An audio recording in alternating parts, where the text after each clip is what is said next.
Good evening. We apologize for the slight delay in our start this evening. We welcome you to the Provo City Council meeting. It's 5:33 p.m. on Tuesday, August 11th. We'll begin with a roll call.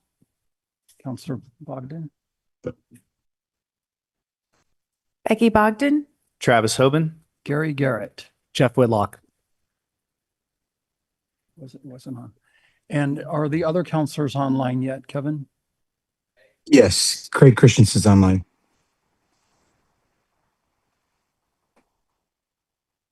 Okay, and we expect Catrice shortly. Can you hear me, Gary? Yes, thank you, Craig. Rachel, are you online now? Yes, I was. They just barely made me the panelist. I couldn't talk before. Okay, thank you.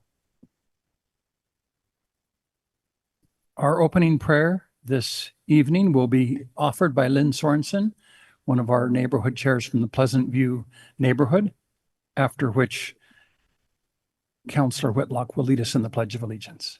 Lynn?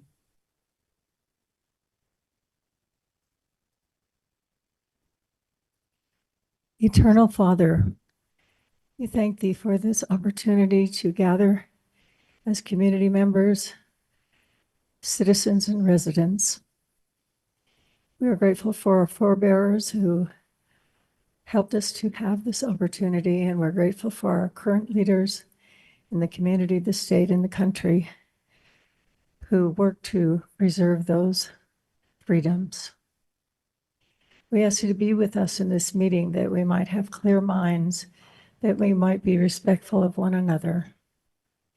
We pray most humbly for our neighbors in the state who are accosted by fires and those across the continent. We pray that those fires might be abated. Again, we thank thee for this opportunity and do so in thy holy name. Amen. Amen. Please stand and join me in the Pledge of Allegiance. Of the United States of America, and to the republic for which it stands, one nation under God, indivisible, with liberty and justice for all. Thank you, Councilor Whitlock, and thank you, Lynn.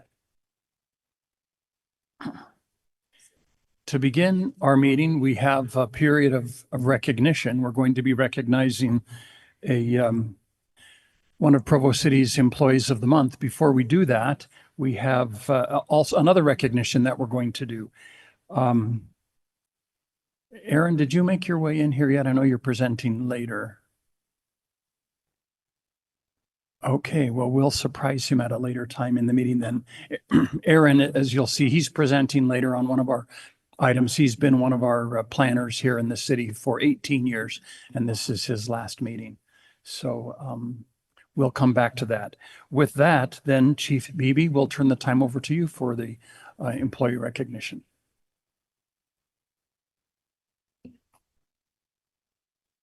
Council, thank you for the opportunity to recognize one of our awesome employees. Denise Hernandez, would you please come forward?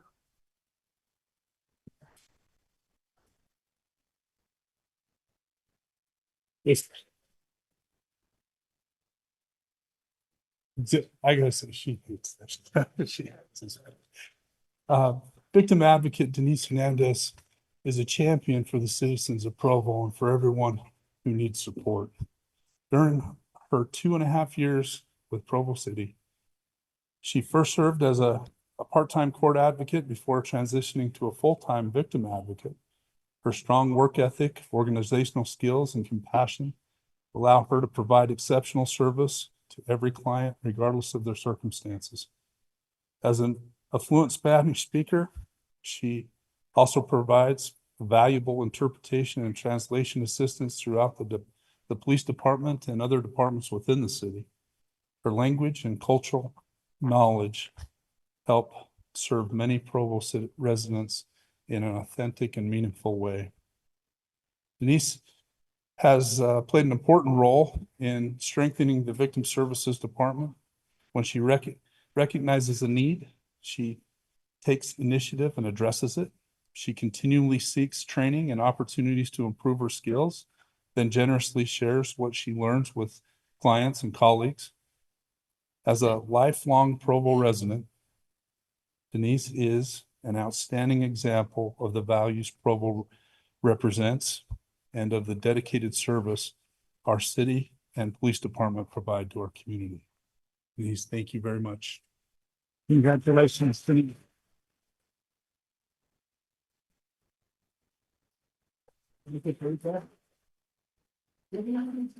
We'd like to do a council photo if we could with you, Denise, just right down here in front. We'll join you down there.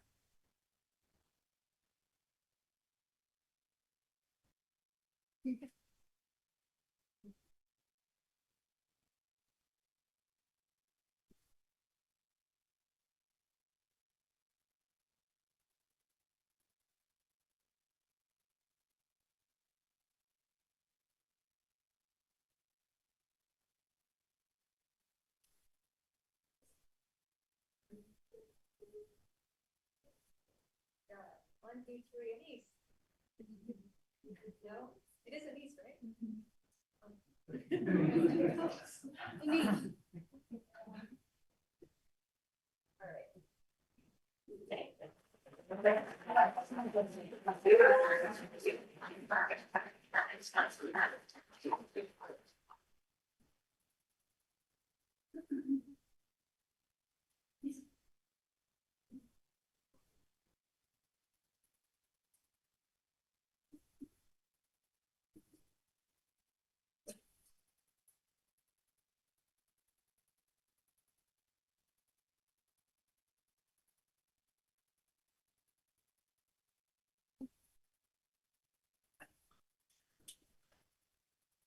Aaron, we saw you walk in. Could you come up here as well, Aaron? This is Aaron Ardmore, who, as I mentioned, has been our planning supervisor and worked in the planning department for 18 years. He's likely worked with many of you as you've brought projects forward to our city.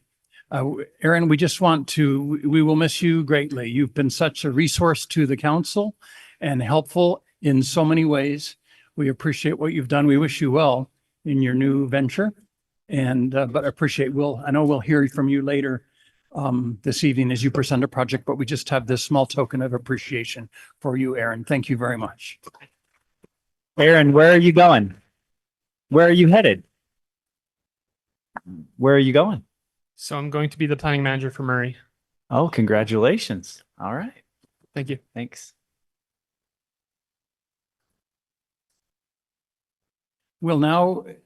We've set aside some time now for open public comment. As indicated on the screen, a required public hearing will be held for certain agenda items prior to council action. After each such item has been presented, time to comment will be provided for all who wish to speak.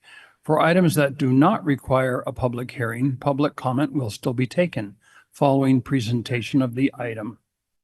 At this time, 15 minutes have been set aside for open public comment period, which is intended to allow comment on matters that do not appear on the agenda, but are limited to topics regarding municipal business or within council purview.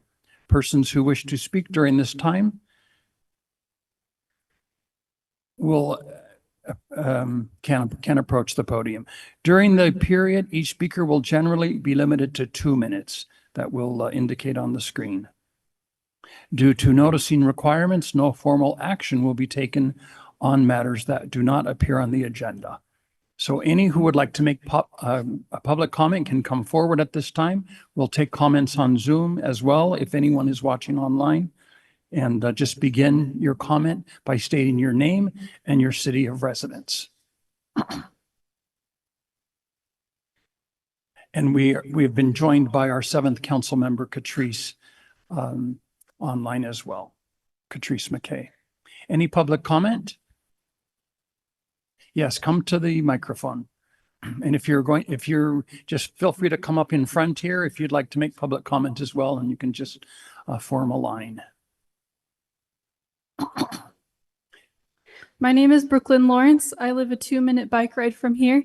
I have geared up for some time to address concerns about housing and rent in Provo, but I've tabled those comments after an experience on July 2nd, showing me something far more imminent to my life. On Thursday, July 2nd, I had a fun evening planned, biking to Bridalveil Falls with my mom, brother, and daughter in her bike seat. On this trail, much like bike lanes throughout Provo, rogue right turners wanting perfect visibility, pummel through crosswalks at high speeds, which turns every intersection into a complete stop for bikers who can't perfectly trust that white walking man sign. On July 2nd, at the office at Riverwoods intersection, I had such a white walking man sign, and uniquely, a large black pickup truck, the kind with tires waist high and a hood shoulder height, was already parked there respectfully behind the crosswalk lines. Though his windows were tinted darkly and I couldn't see if we had made eye contact, I stopped to ensure he saw us and also to allow my family to catch up so we could all cross together. The white walking man sign was still boldly white, and traffic the other direction had a green light when I entered the crosswalk. My front tire had almost cleared his car when he was suddenly lurching forward. Could he have lifted his foot off the brake accidentally? Surely he saw me directly in front of him. The truck slammed into my front tire, forcing my handlebars the wrong direction, making the whole thing lean until his tire was in my left ankle. I heard myself yell, and he stopped and backed up. 4 or 5 feet from his head, I could make out his look of surprise and embarrassment and what appeared to be his phone in hand. But what if we had been a little further? What if Briar, my daughter in the back seat, had been what made contact with him? Or my stomach, carrying my unborn 20-week second child, had made contact. As an adolescent, biking safety is different, and I implore Provo City Council to help us achieve platinum so that we can protect our younger Provo residents. Thank you, Brooklyn. Thank you. Please do. Sorry about the experience that you had.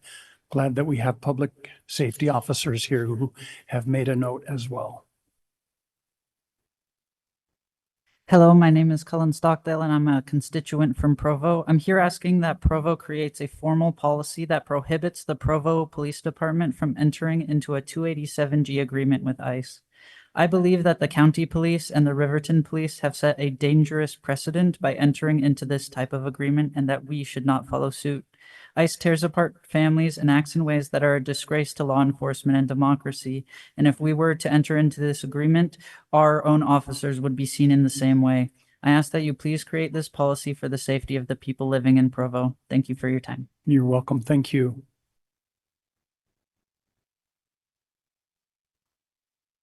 Does it matter? Okay. Good afternoon. My name is Isaac Lowe. I'm a resident of Provo, and I also want to speak about ICE today. I firmly believe that the presence of ICE in our neighborhoods weakens our community and undermines trust in the government, including at the local level. And on the topic of trust, I want to propose some ways that we as a city can proactively help all of our residents to feel safer. I recently emailed the council and the mayor about some specific suggestions on how we as a city can build that trust and limit local entanglement with federal immigration enforcement. And a full list of those suggestions can be found at noiceinutahcounty.com, which has been put together by a loose coalition of concerned citizens and volunteers, including myself. And I would urge you to look over that. I'm grateful for the reply I received to my email from Councillor Bogdan, which linked to a Facebook post from the Provo Police Department that listed the ways in which they do not collaborate with ICE. I do, however, feel that this is insufficient without any official law or policy behind it, especially when it comes to that trust that I keep mentioning. Items 2 and 3 from the previously mentioned website feel particularly relevant, and they're also not without legal precedent, according to my research. And I just want to read those. One has already been mentioned. It is to pass a formal resolution prohibiting local law enforcement from entering any 287G agreement with ICE, either now or in the future. And 2 is to pass a formal policy directing local law enforcement not to honor ICE civil immigration detainers without a judicial warrant signed by a judge, rather than an administrative warrant signed by ICE alone. I know that the council can't respond to public comment directly in the moment, but I would love the opportunity for me or one of my fellow volunteers to discuss this further, maybe in a future council meeting or work meeting. And you can reach out on that same website, and I'll just say it again, noiceinutahcounty.com. Thank you for your time. You're welcome. Thank you, Isaac.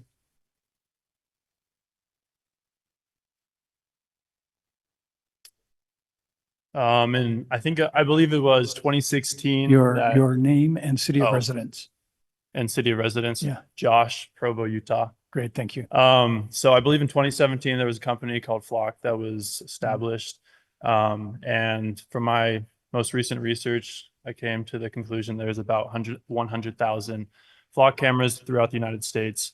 And what these cameras do, I'm sure a lot of you guys are aware, is they are mainly used to track license plates in cars for traffic reasons, also for supposed security reasons.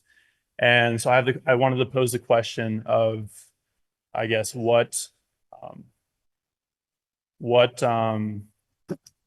implementations are set in place that will restrict the use of these cameras throughout the United States. I'm not as much worried about or concerned about the camera itself. We've had cameras throughout the United States and Utah for the longest time at traffic stoplights, whatever. The problem I have is with the data centers, the data that the cameras collect.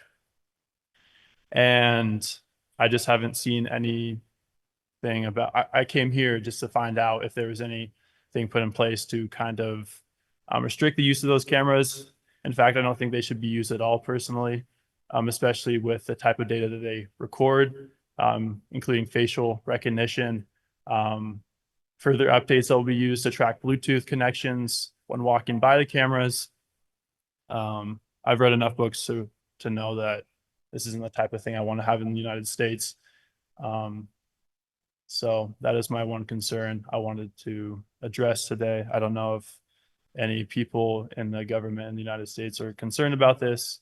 And if they are, I would like to know what is going to be put in place to stop the progression of these cameras. Thank you, Josh. Any other public comment? Great, thank you. We'll close public comment then. And any of those who have offered public comment, if they'd like to get our email address from our staff, we're happy to follow up via email as well. Thank you again. Chair Garrett, Yes. if I could just make one, I guess, public service announcement regarding the very last comment. On the Provo City website at provo.gov, there's a page that's called the Transparency Portal. And on that page, under trending issues, is a link to the Provo City Transparency Portal page about Flock cameras. It has a bunch of information that I think would answer many of your questions. Great, thank you, Brian. Councillor Bogdan. I'll follow up with that. Also, March 10th, because we have had these and I've been replying. March 10th, if you go to agendas, if you go to Provo City Council's YouTube page, March 10th, 2026, we did have a work meeting session about this. It's the first item on the agenda. So if you go to that YouTube page for March 10th, 2026, you should be able to see the presentation. But that's as far as council can go. Thank you, Councillor Bogdan.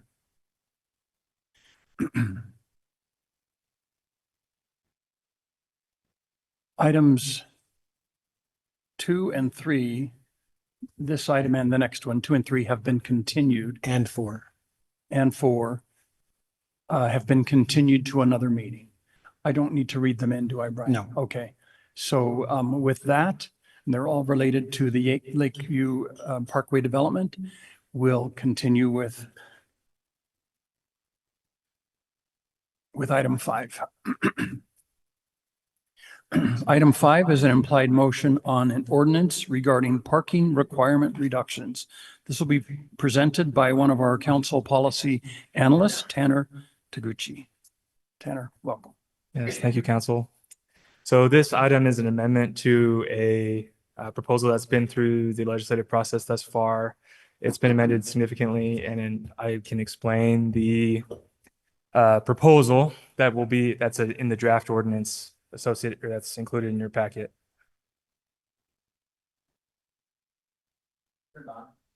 No, it's not. There we go. There we go. So right now I could explain there are 2 different ways that someone who's proposing a development can receive a reduction in the required number of parking spaces that they need to construct as part of that development.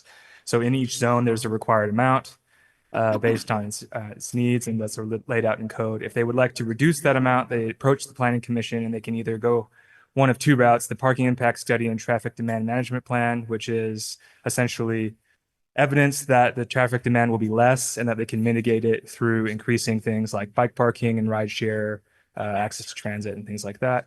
or to have an adequate number of long-term and short-term bike parking stalls. And then the planning commission can grant a % reduction in the amount of stalls that's required for that development.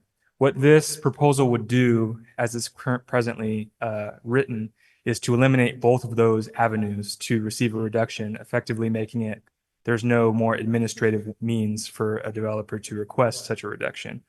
Now, in the previous work meeting, we talked about how this basically puts the power to grant a reduction in the council's hand, not explicitly, but by default, because the only way a developer could get such a reduction is to ask the council for code amendment, a zoning change, or amendment to a zone, an overlay, or negotiate some type of agreement with a deed restriction to ensure that those parking desires are met by the council. Those council desires are met. Also, to address a concern from the work meeting where this was presented, I read through the TDM agreements, so the traffic demand management agreements that have been fully executed and are listed in our software at the Development Services Department. And this would still allow the department to follow up and enforce on those agreements that are currently in effect. And this is just an illustration for your benefit of what the process would look like if this were to pass. So they would come up with a legislative solution, present it to the council, and then they would take one of those avenues to help the developer meet their goals. I'm open to any questions. Any questions for Tanner? Thank you, Tanner. This item is available for public comment. We'll open public comment at this time for this item. If any of you would like to speak to this item, you can come to the podium. Seeing none, we'll close public comment and bring the item to council for discussion. Councilors, any discussion that you'd like to have on this item?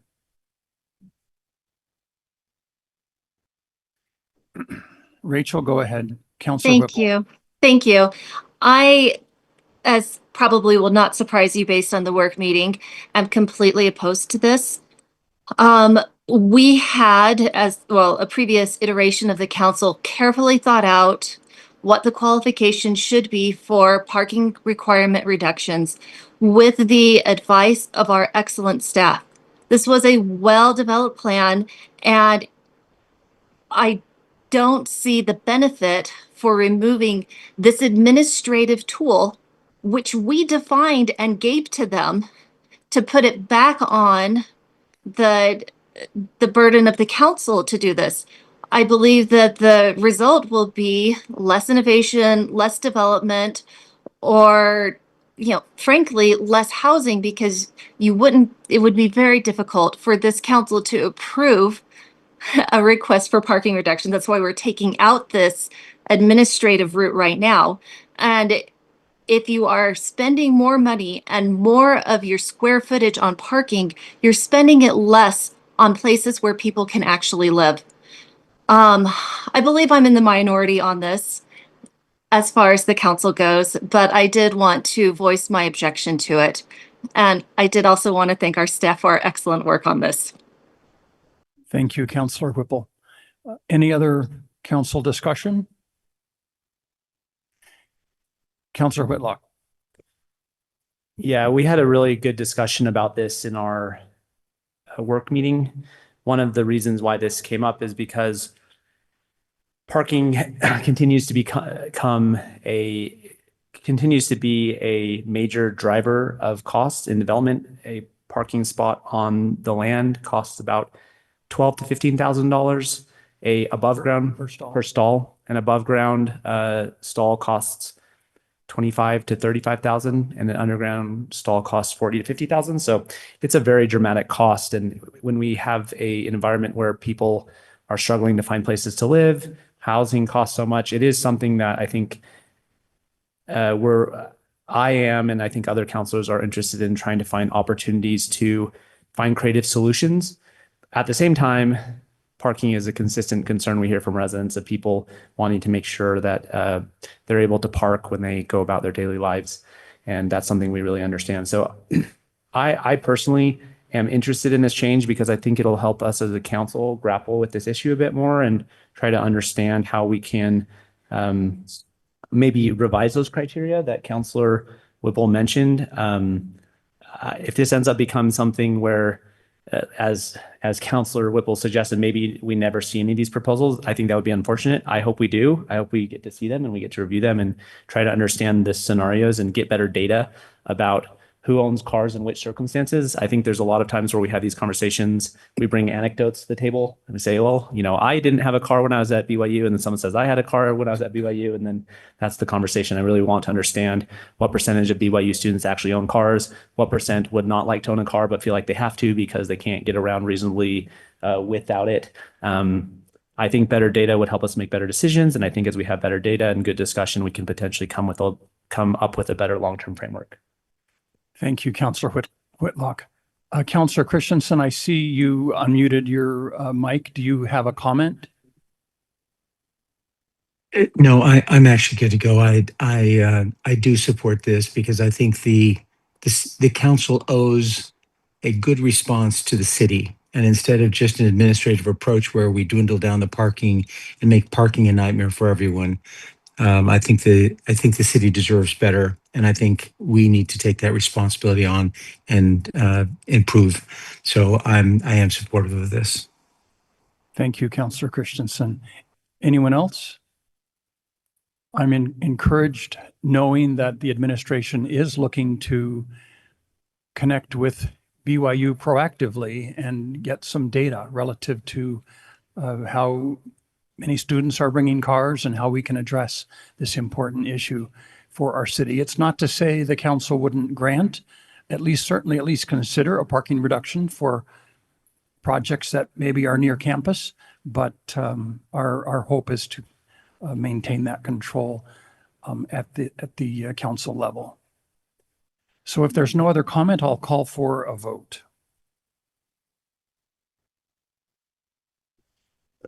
Councillor McKay. Yes. Councillor Christensen. Yes. Councillor Whitlock. Yes. Councillor Bogdan. Yes. Councillor Hoban. Yes. Councillor Whipple. No. And Councillor Garrett, yes. So that motion passes by a vote of 6-1. Thank you.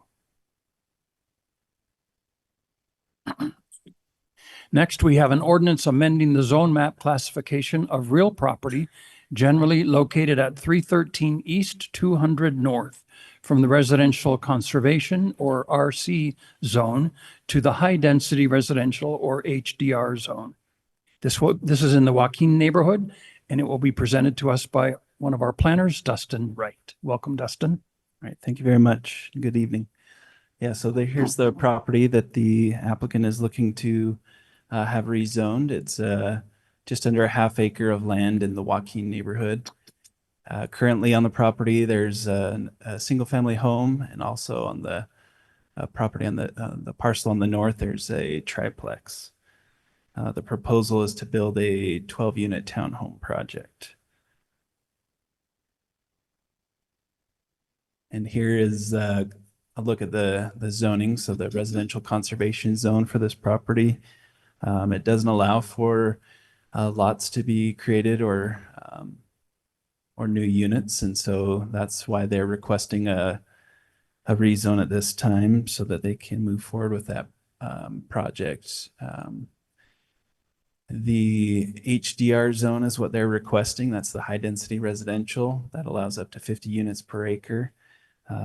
Their project would be well under that at 27 units per acre is what they're proposing. Our city's adopted a Joaquin neighborhood plan back in 2014. Here's a look at a future land use map within that document. And the intent and goal of this document is to help when rezones come in to take a look at this to see if what's being proposed fits with what the future land use map was, the plan was designed to help implement. So as you can see here, the property is located down in this yellow area, which is the residential conservation, indicating that the existing zone matches with what is proposed to continue there. So higher density type developments. The Joaquin plan identified the northern portion of the neighborhood to locate those type of higher density developments closer to campus to allow for walkability and things like that there. So you can see at 500 North, that's kind of where below 500 North is where the conservation of the single family residential pioneer neighborhood is kind of focused. And then higher density kind of increases as you go closer to campus to the north. And here's a look at the concept plan that the applicant's proposing to develop these 12-unit townhomes. And then there's some elevations as well of that project.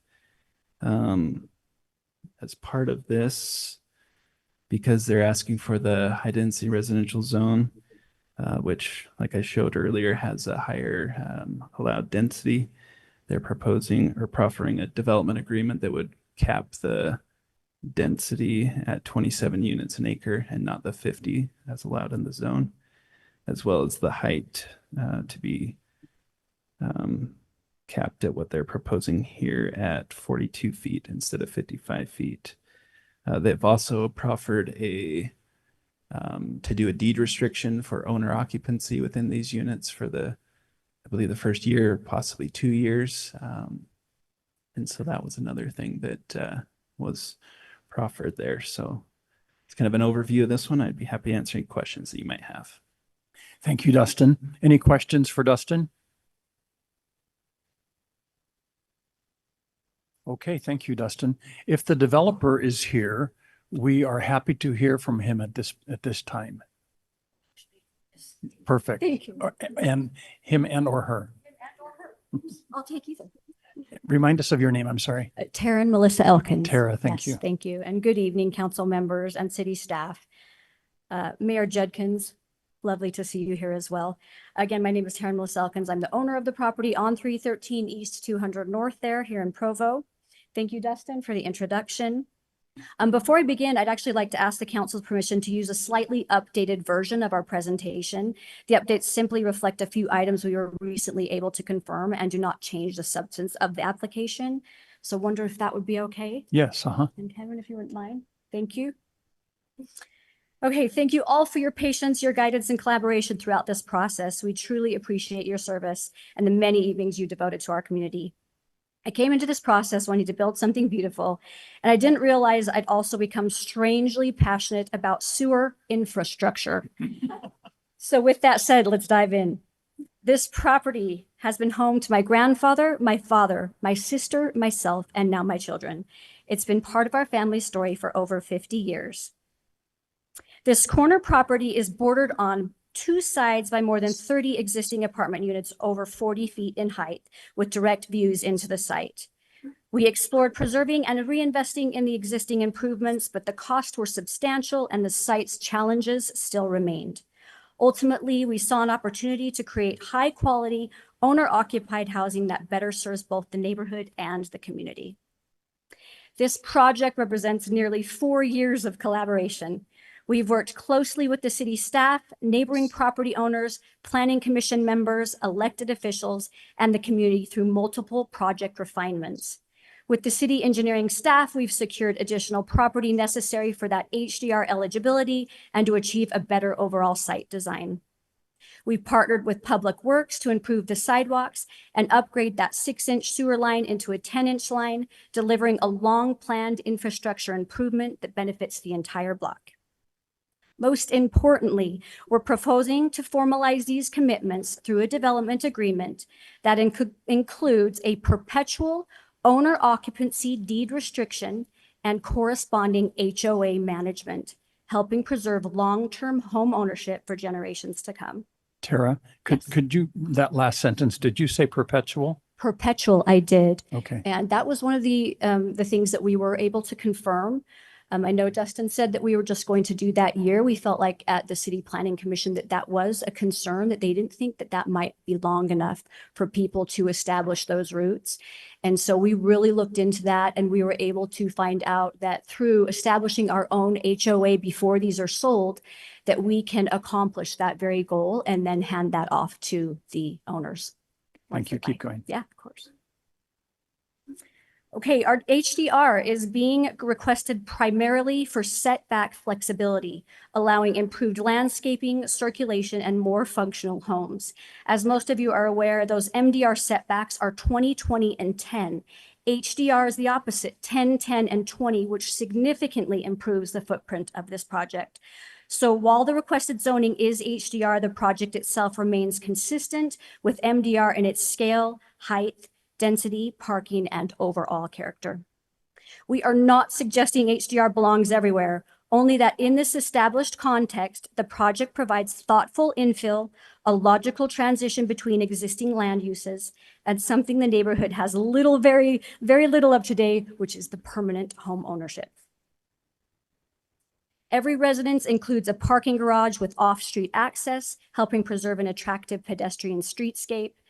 The 2-car garages are 15 to 20% larger than required, and the single ones are 48% larger than required. Guest parking and bicycle parking are also provided. When the project did come up, that 0.5, that 1/2 parking stall short, City Planning advised us that we could incorporate a transportation demand management strategy, that TDM, to address that deficiency.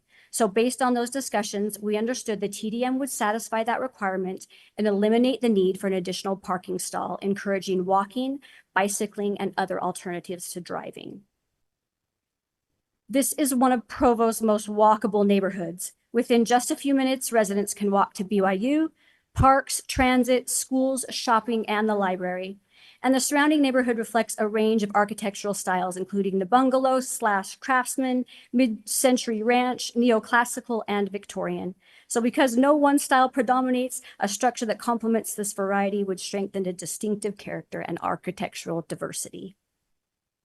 What excites us most about this project is who it is designed for. These homes are intended for households looking to establish roots and invest in the neighborhood. And we want our project to complement the existing surroundings while adding something it currently lacks, that permanent home ownership. So this is the community we spent 4 years creating.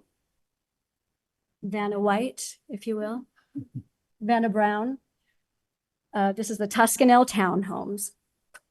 Centered around home ownership, thoughtful architecture, quality landscaping, walkability, and neighborhood compatibility. And although that application requires that HDR zoning, the project itself remains contextually consistent with the surrounding neighborhood in its height, massing, and residential feel, creating that lasting value for both the neighborhood and the city of Provo.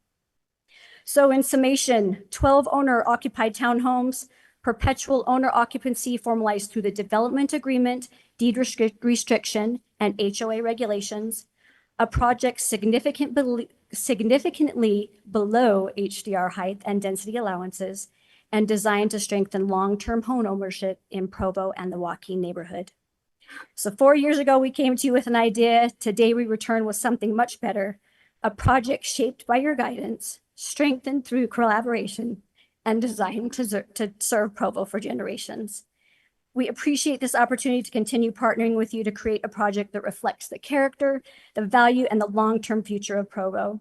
Thank you for your time, your service, and your thoughtful consideration. You're welcome. Thank you, Tara. Thank you for your presentation. Any questions for the developer, for Tara? Please. We'll do public comment in just a second. Yes, Councillor Whitlock. So one of the things that we talked about during our work meeting was the fact that you were proffering 2-year deed restrictions, but this says otherwise. Is that a change? And can you explain that? It is a change, and that is why we had Kevin upgrade the slides, is because we were able to look in that a little bit further, as I mentioned. So what we want to do, so that is not a concern at all, is make sure to get that HOA in place before these are sold. Then once they are sold, then we can hand those over to the property owners and they can maintain that HOA, that deed restriction, the development agreement, everything is going to support that. And it's going to regulate the home ownership for hopefully as long as it can. Yes. Thank you. Exponentially. Yes, any other questions for the developer, Councillor Bogdan? So the deed restriction, what will it state on it? What will it, I'm sorry? What will it state on the deed restriction? So the deed restriction will state the perpetual long-term home ownership. We want to put that in the development agreement. The deed restriction will go in the development agreement, and so will the HOA regulations, if that makes sense. Okay. Yeah, Councillor Bogdan, I was just going to weigh in and say that I can probably actually answer that better in the sense that because this has now been something that the council's asked for so many times, we actually have a form for that. So we have a template deed restriction that based on the representations in the meeting, we would anticipate attaching that template to the development agreement. And the development agreement would say that they would have to record with the county something that matches that template. And is the other Appreciate that. idea is that it would also be in the CCNRs? Is that what you were mentioning, the HOA? Yes. Mhm. Okay, thank you. Exactly. Yes. And I know that sometimes is Bill here? Bill in the back. Yes. Okay, so what is that thing that's recorded with the county that if we do an upzone like an HDR zone, that whatever is in that development agreement is going to hold fast and strong there instead of disappearing with the certificate of occupancy? I believe that would need to be in the deed restriction. What exactly is that? Can you explain it? So a deed restriction regarding the occupancy. Well, no, regarding the HDR zone and having it not I see. go to 50 units an acre, whatever that is. So it would just stay the 12 units unless it was rezoned or a development agreement was. I'd have to defer to Ryan. Yeah, I was gonna say, it's similar to the deed restriction we've discussed in the Vesper property. It'd be a deed restriction recorded on the county records that says, notwithstanding the uses permitted in the HDR zone, that the density is limited to X units. And then that's recorded on the property perpetually. So that remains the restricted use. And then they would have to come back to council to get that off the deed restriction? Right. They'd have to come back and ask for our permission in order for it to be taken off. And Becky, we're only at barely under a half acre. And so you can't build more than that, only by that restriction alone, just the acreage alone. But if it's 50 units to an acre and you're at a half acre and an HDR zone, you could build 25 units. So I would push back and say no. You're saying that somebody would build something bigger eventually, or that we would build something bigger, or? Yeah, I mean, as long as you have that zone in place, right? Yeah. By right. HDR zone. Someone can just come in and do that without coming into council because you'd have that. And those deed restrictions, well, that development agreement is going to expire the minute that you have your certificate of occupancy, right? Unless it's recorded on the deed plot. And then from what I understand, those 12 will be in place until it comes to council. If like in 20 years you want to build something more, you'd have to come and do the process again. In 20 years, if you want to like rip down the whole thing and build whatever's in that zone, that's allowable without having it come to council. So that to me, that's another concern. Yeah, no, and I think you bring up a really good point. I think we are trying to safeguard in every way possible so that doesn't happen through recording and deed restrictions, everything that we have possible and at our disposal right now. It's, is it 12 3-bedroom units? So there are 2 3-bedroom units. 2 3 2 bedroom. 1-bedroom units, and the rest are 2-bedroom units. The remaining excuse me. 13? Yeah.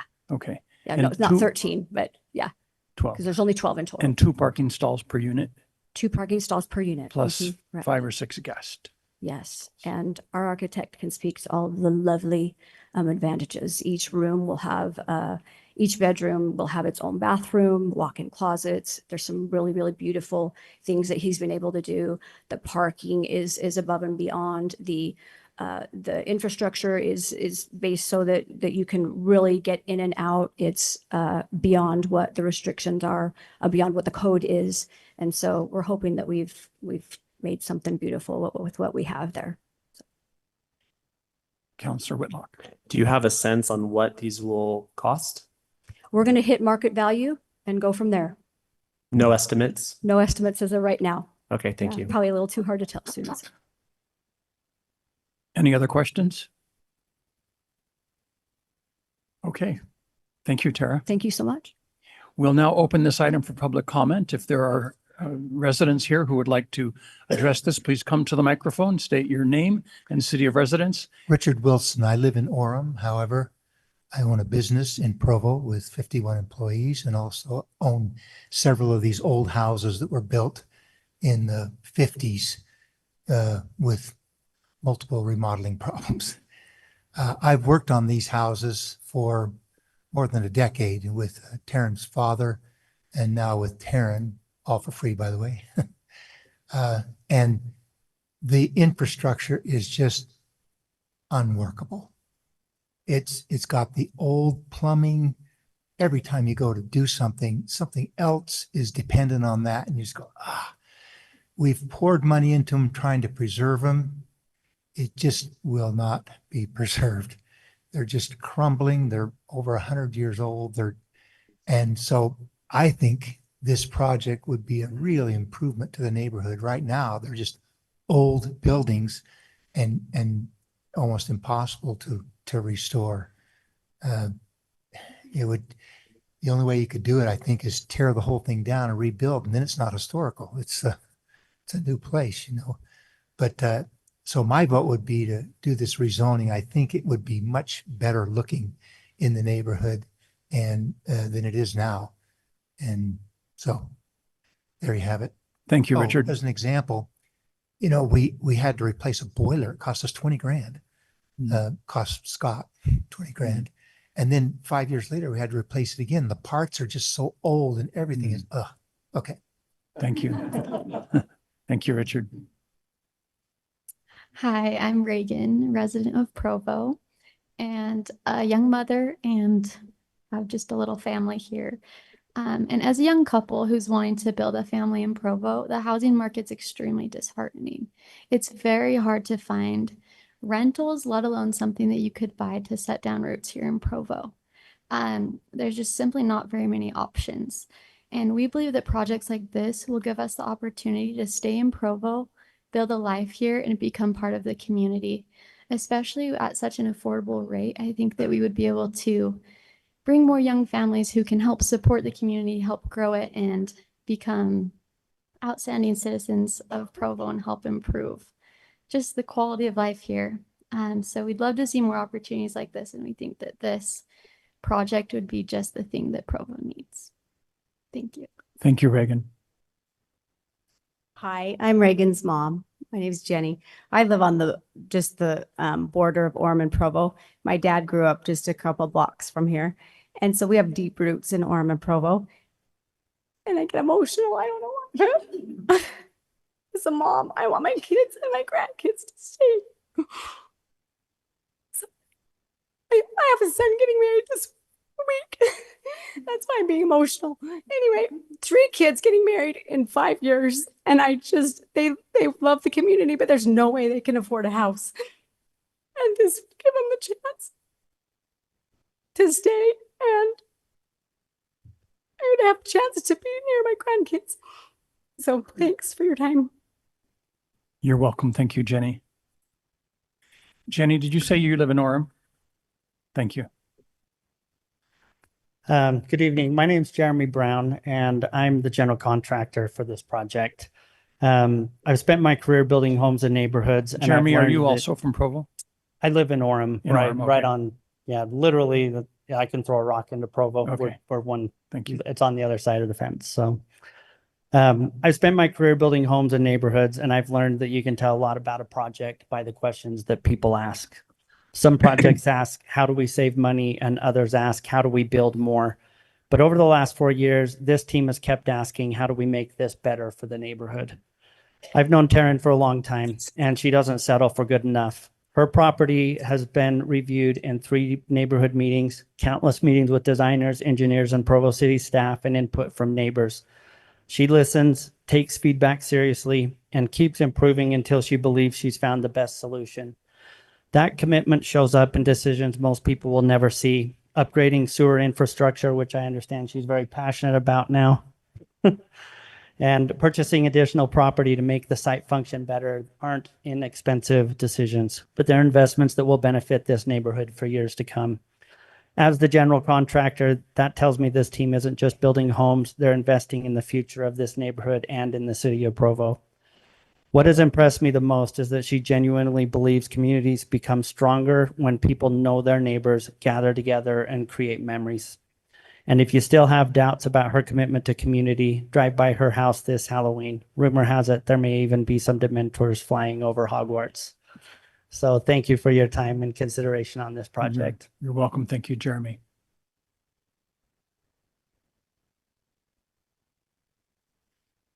Good evening. My name is David Hawkinson, and I am a resident of Provo and the Joaquin Neighborhood. And my iPad just went off. Trust. I think this issue comes down to trust.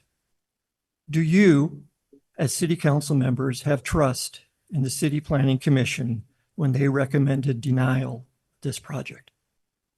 Can we, as residents in the Joaquin neighborhood, trust the zoning process and ordinance that was established in conjunction with the city and neighbors that has been in place for many years for our neighborhood?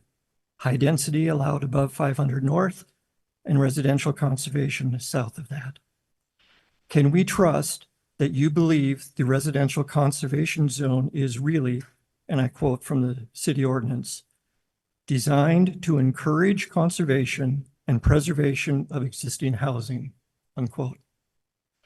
Or are those just words in a zoning ordinance and on a zoning map until somebody wants an exception? Can we as residents trust you, our elected officials, to support and follow what the city and the citizens in this neighborhood have agreed upon as far as zoning and protecting the existing housing in our neighborhood? Trust. And as a side note, the idea of having this being a place for families with no yards, no green space, no gathering for barbecues, no porches, you're not going to have neighborhood. Thank you. Thank you, David. I'm Julia Black. I'm a resident of Provo. To me, I'm about to graduate BYU in about a year. And I'm not gonna lie, the future freaks me out. I mean, my friends joke every single day that we're gonna be moving to Kansas because it's the only place that we can afford a house. And so watching Taryn and as an owner, that she's willing to take a property that's been in her family for 50 years and make it into something that's going to benefit my family's future is so impactful and touching to me. And I'm so grateful that there's people like Taryn willing to put a project underway so that I don't have to move to Kansas. I've lived in Provo and was born here my entire life. And I love the community. It's been like who I am, and I want my kids to have the same opportunity. But buying a starter home feels impossible and feels like something I won't be able to complete until 20 years down the road. And it's nice to know that I'm not just gonna have to buy an 100-year-old house that has a bunch of problems that are unforeseen that I'm gonna just have to be pouring money into my entire life. And so I just am so grateful for the opportunity to buy a newer home that's been redone and is almost catered to my needs. And so, yeah, thank you. Thank you, Julia. And there's probably somebody here from Kansas, by the way.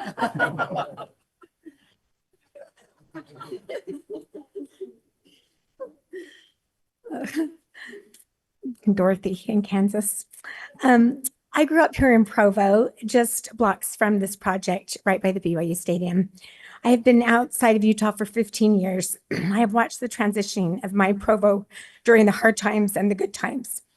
We used to go to Fox Field and the Fox Theaters. We went through to the Knot Hole through the BYU Stadium.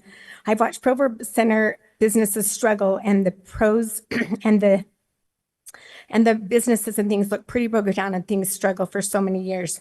I'm so grateful for projects like this that are well thought out and provide housing for our kids to raise their kids here, and for even more thoughtful, beautiful additions that make the city feel revived, cultured, and beautiful. City Planning Commission and denial of this project is not really fair to a real estate owner that have cared and weeded and restored and replaced projects and processes over and over again on for different properties. I have several of my family members own own properties in this community, and it is very, very difficult to keep everything up. But we have spent our whole lives here, and but I've moved and come back, and after I've moved back, I just feel like such a gratitude for the beauty and everything that you have all done, what other people are doing to make Provo look like a whole new place. And I think it's really productive and honor for me to see that change. And I think this project is exactly what we need, where it's not just one big giant home that looks beautiful. It's a very beautiful structure. And I loved what Taryn said about the different types of buildings that come for the architectural nuances. I think that's very powerful. Thank you, Dorothy.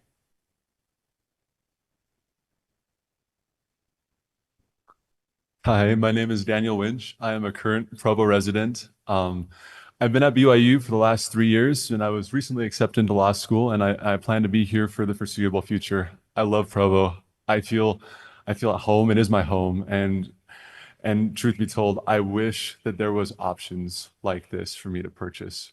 I was also recently married, and my wife and I, we went through the painful process of trying to find a rental or even just a house, even just a space to live in that's close enough to campus where we can both commute, where both of our schedules can make it work. She's also studying at BYU, and our schedules are very different. And quite frankly, there's just no options.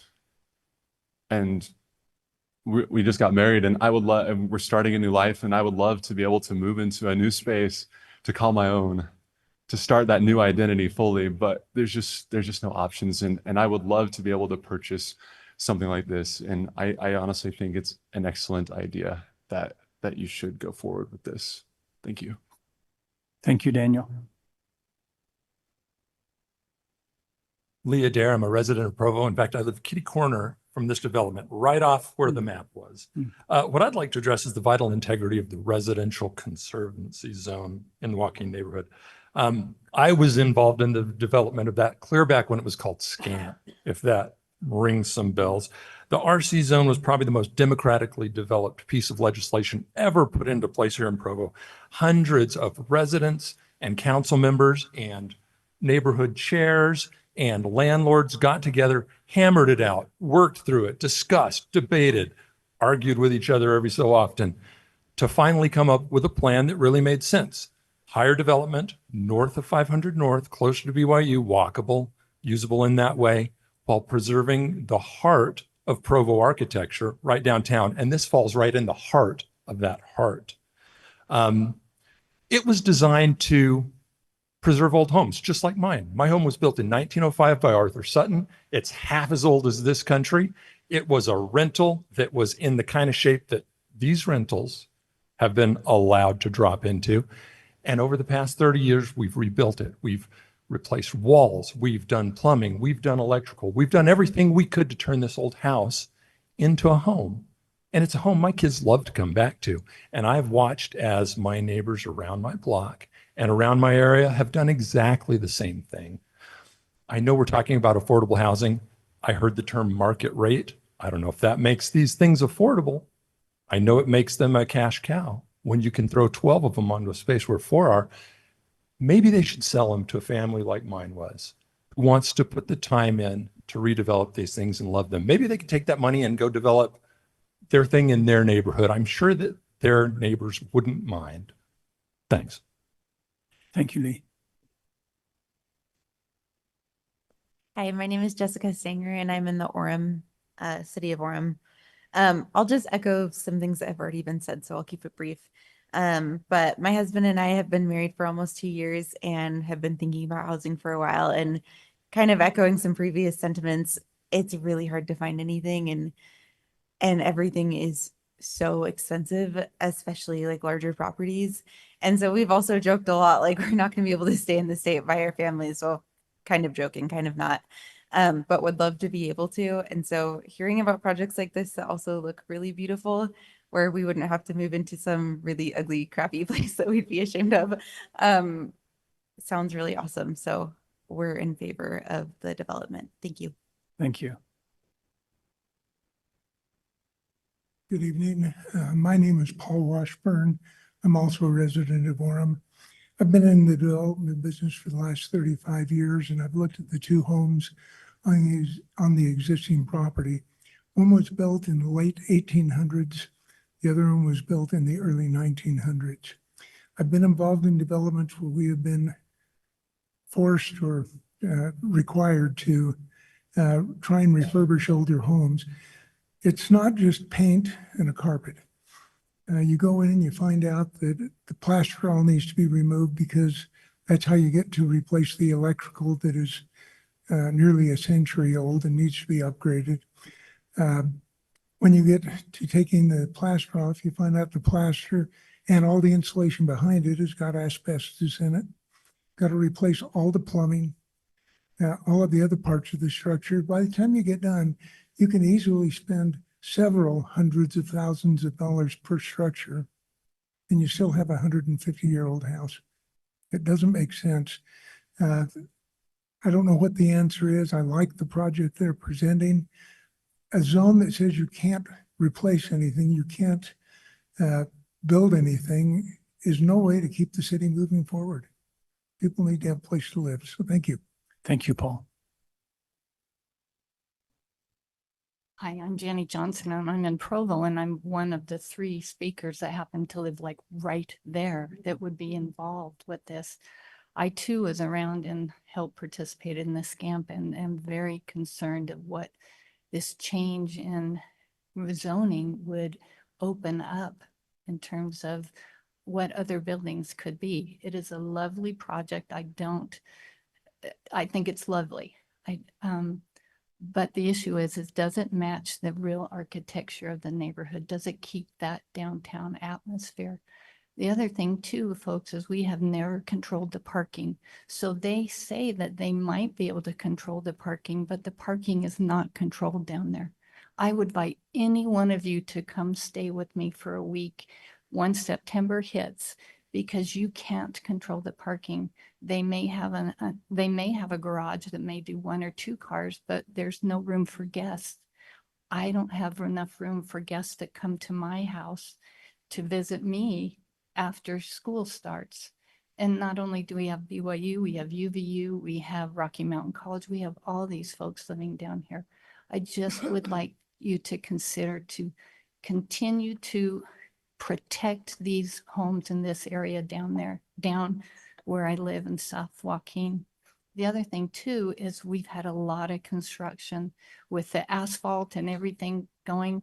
This would put the whole neighborhood out, and having to figure out reroutes when if it were allowed to be built, it would put out us for a while it was built. So if you'll just consider that. Thank you. Thank you, Jenny.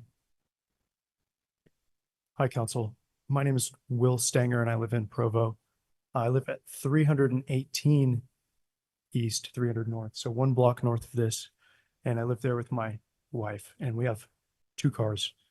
Back in the day, when I moved to Provo, I lived in a little house with a front door and a back door. And this was in like 2018 when I was starting school. We kept the front door unlocked and we kept the back door unlocked. And we still do sometimes. So it's still a beautiful and safe community. But eventually thinking 10, 20, 30, or 40 years from now is what I want to consider when my children are coming to BYU or my children are going to UVU, wherever they choose to go. I don't know what the future is going to look like, but I know what it looks like now. Right now in Provo, I have an alarm on one door and I have an alarm on the other door. I have to lock both doors at night. My friend who lives 1 block away from me, 1 block east and 1 block north of this site, they've had their bike stolen twice. I passed 6 flock cameras on the way to get here. Flock cameras are automated license plate readers used for crime and surveillance. Provo is evolving and changing. I want to consider what Provo is going to look like 100 years from now. So if we can make certain restrictions and set precedents that this doesn't automatically open the door to other developers just taking advantage of our occupancy crisis. I study economics at BYU. I've studied it for a long time. There's a buyer's market and there's a seller's market. I would love to take the watch that my dad gave me as a kid and sell that for a lot more, but it doesn't necessarily mean that it's going to make everybody else's life better. It just means it's going to make cars more expensive. It just means it's going to drive the price of these properties up. So buyers and sellers don't always make better conditions. Thank you, Will. Hi, my name is Mac McIntyre. I live between 2nd and 3rd North on 2nd East. My wife and I bought the house that we're in. It used to be the Fitzroy's. He was the first, one of the first music professors at BYU back in 1915 when it was built. When we bought this, we became developers. I renovated. I have replaced the electrical, the plumbing, and a lot of the rooms, upgraded them. And so it's been a joy to do that because the people that lived there before put some effort into it and made Provo. And so what I'd like to do is keep Provo here and not lose the spirit of Provo. New developments are great. But I think that in this case, it sort of feels like I was a school teacher, Centennial Middle School, Geneview, when I had a class of 50 students, when I should have had a class of 25. When you compact more students in there, it makes things more difficult, always has been. And I dealt with that, and it was a lot more difficult. In fact, we had some things that we could not figure out. So I'd like to say that market value right now, it looks like on townhomes, 2-bedroom, 285,000, 3-bedroom, 399,000. Is that enough to make it affordable to people? It depends on who's talking. One last thing. When I go every day, which I did today with my granddaughter, Luna, who's 10 months old, and I go through the neighborhood trying to get her to sleep when she's really upset, it makes it difficult to do it when there's an increased amount of traffic. We go on 4th East, 2nd North, those are collector streets. I understand. I try to avoid those, but more traffic means more difficulty for a little kid as well as to families. So that's one of the things that I think is what this zone is for, and I'd like to keep it. Thank you. Thank you, Matt. How you doing? My name is John Keller. I actually live in Park City right now, but I grew up in Orem, and I actually lived in the triplex that we're talking about here. And back when I was in college in the late 90s, I lived there and I managed the triplex. And I can tell you that it was falling apart back then. Like about every month we had to bring in a company to, snake out the sewer lines. The electrical is knob and tube, and it's like a hazard. It's like asbestos. It's just a complete disaster there. So I can only imagine how it is now, all these years later. It's an eyesore, and I think this project is perfect. Like when I was watching the presentation, I was getting the chills. It was like beautiful. It was like, couldn't imagine anything more beautiful than that. And I just think as city council, even though these zone restrictions are in place, I feel like it's your responsibility as the council to make adjustments when they're necessary. A lot has changed in the world since 2014. We've had COVID, we've had accelerated pricing, and it's out of control. I think that it's your responsibility at this point to make adjustments when it's necessary. And I feel like this is necessary. So I encourage you to approve the project. Thank you. Thank you, John. Good evening. My name is Tanya. I reside in Park City, but I lived at this property for 3 years as a college student, and then I lived at the triplex also for 3 years as a newlywed. So I've experienced this neighborhood firsthand, and I truly loved it. It is an awesome neighborhood. One challenge that always stood out to me about this property was the lack of privacy. Like they said, it's surrounded on all sides by the Apollo apartments, but there was a little backyard behind the triplex, and we'd always want to go do a little barbecue back there or have some fun outside.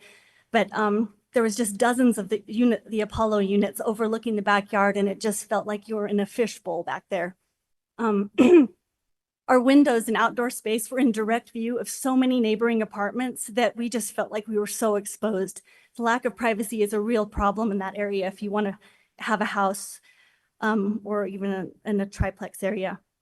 But even with that, we did love the neighborhood. We eventually outgrew the triplex. But there weren't a lot of opportunities in that neighborhood for homeowners, and so we ended up leaving.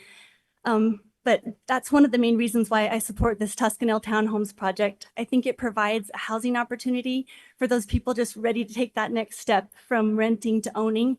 And it's just the perfect step to do that.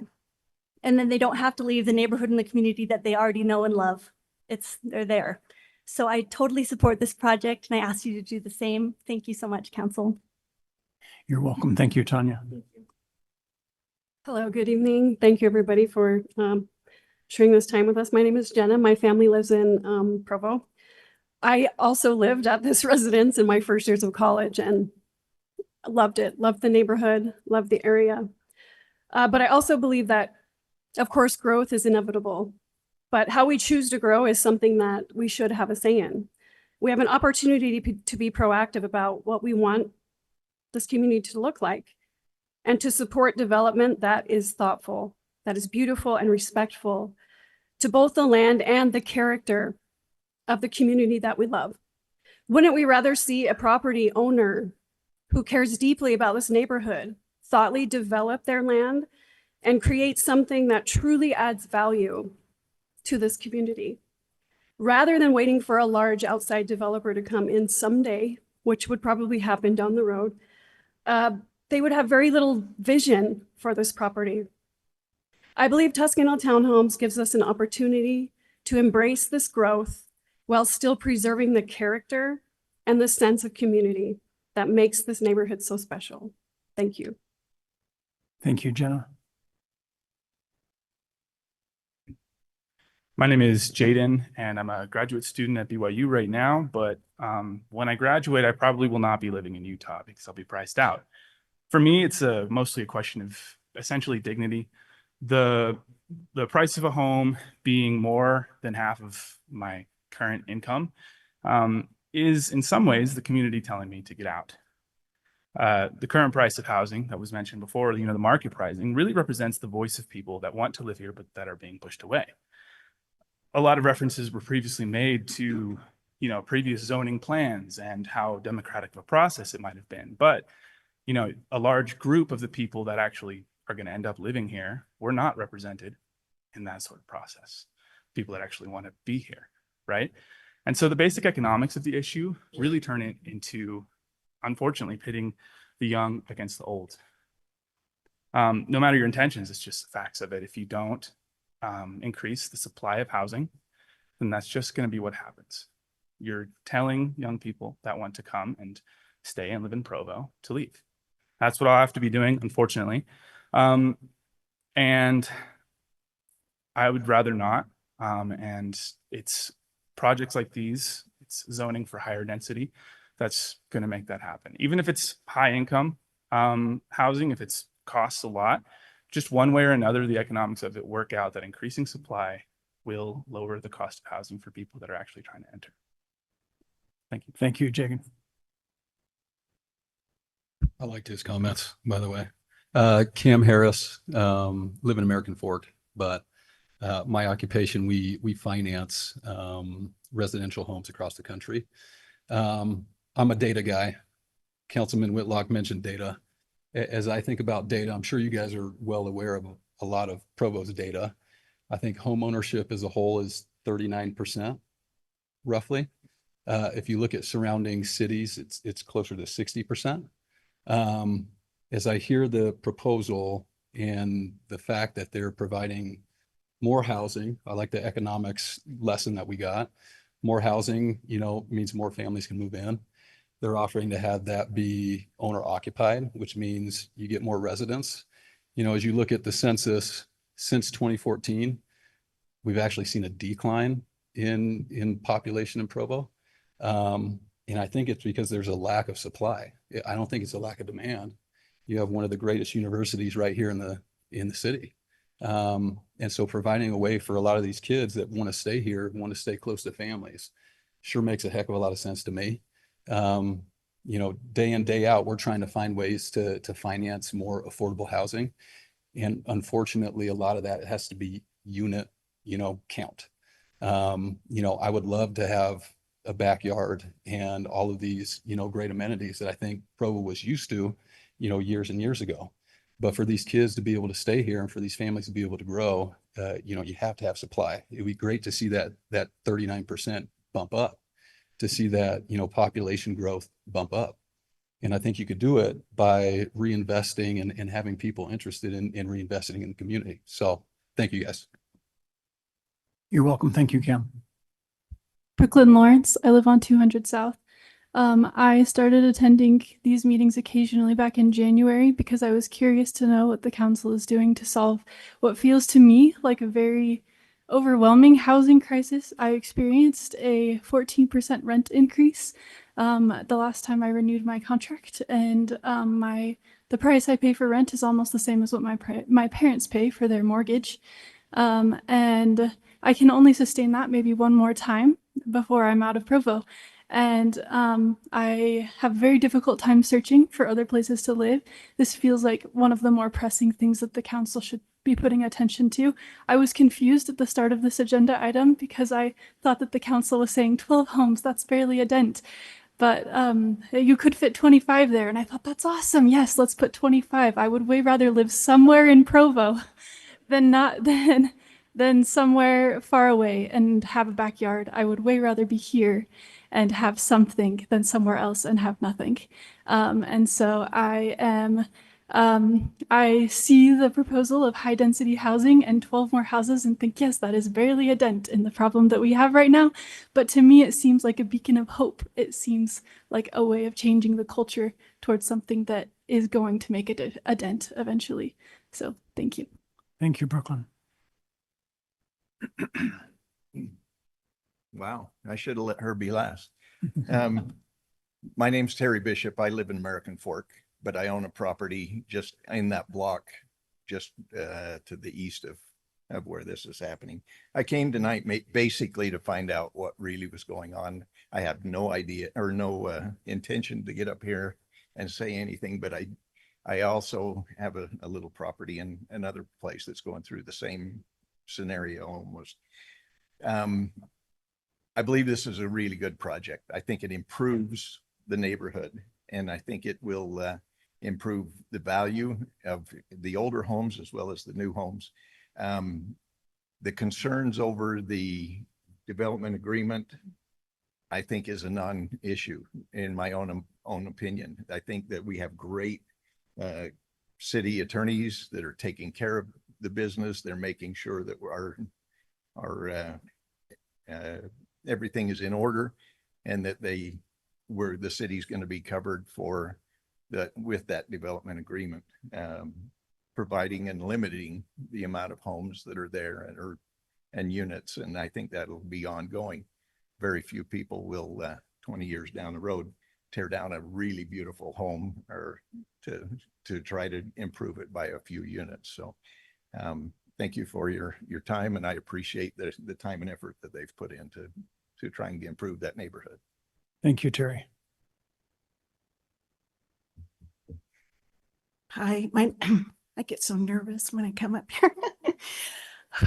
Breathe. Okay, my name is Joni McIntyre. I'm a member of the Joaquin Neighborhood, and I've lived there for 37 years. I came as a student, and we did not plan on staying, but we found a home that we loved, and we bought it and improved on it. And so I think the number one thing is that we need to follow the residential conservation zone that was put in place.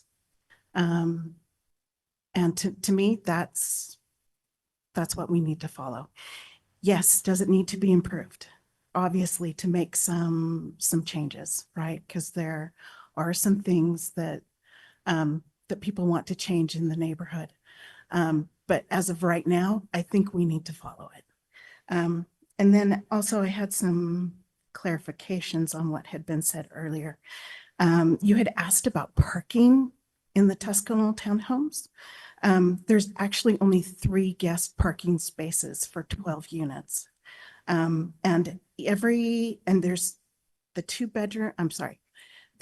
1-bedroom townhomes, they only have 1 parking space. So you can see that on there. I think it is a beautiful project. It's lovely. I would love to see it be brick instead of stone. I don't see any stone in our neighborhood, and I don't think it would fit in. And then Lastly, and I don't have much time, the idea of not having yards or porches, I think, is really important.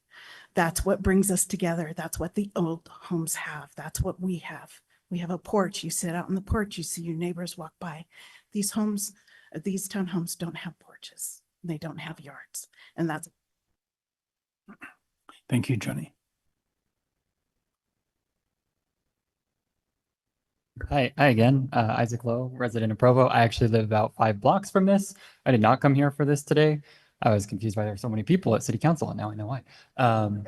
But having listened and living close by, I do feel like I'm seeing a pattern of, it feels like a lot of the people who are for this seem to live far away but own property nearby, as opposed to the people who live there seem to be opposed. In majority is what I'm noticing. And I feel like there is a clue there of another solution to the housing problem that we have, right? Of not enough affordable housing, which is people who perhaps own property but do not live there. And that does tend to also make housing really unaffordable. And there are solutions to that that do not involve really expensive new homes being built in locations that the residents do not want them.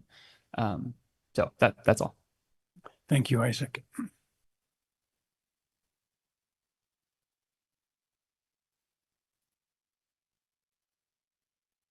David Keller. I'm usually known as a longtime resident of Joaquin. And yes, we bought our house when one of the neighbors died and the family needed to sell the house. So just keep waiting for somebody to die and you'll eventually find the house of your dreams.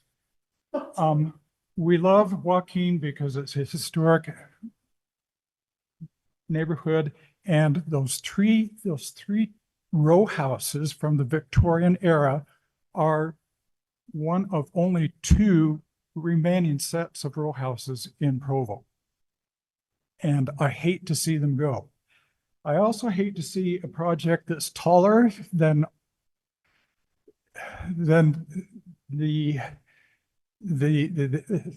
the other things in the neighborhood, except for a couple of buildings that got built after a mistake that a previous council made.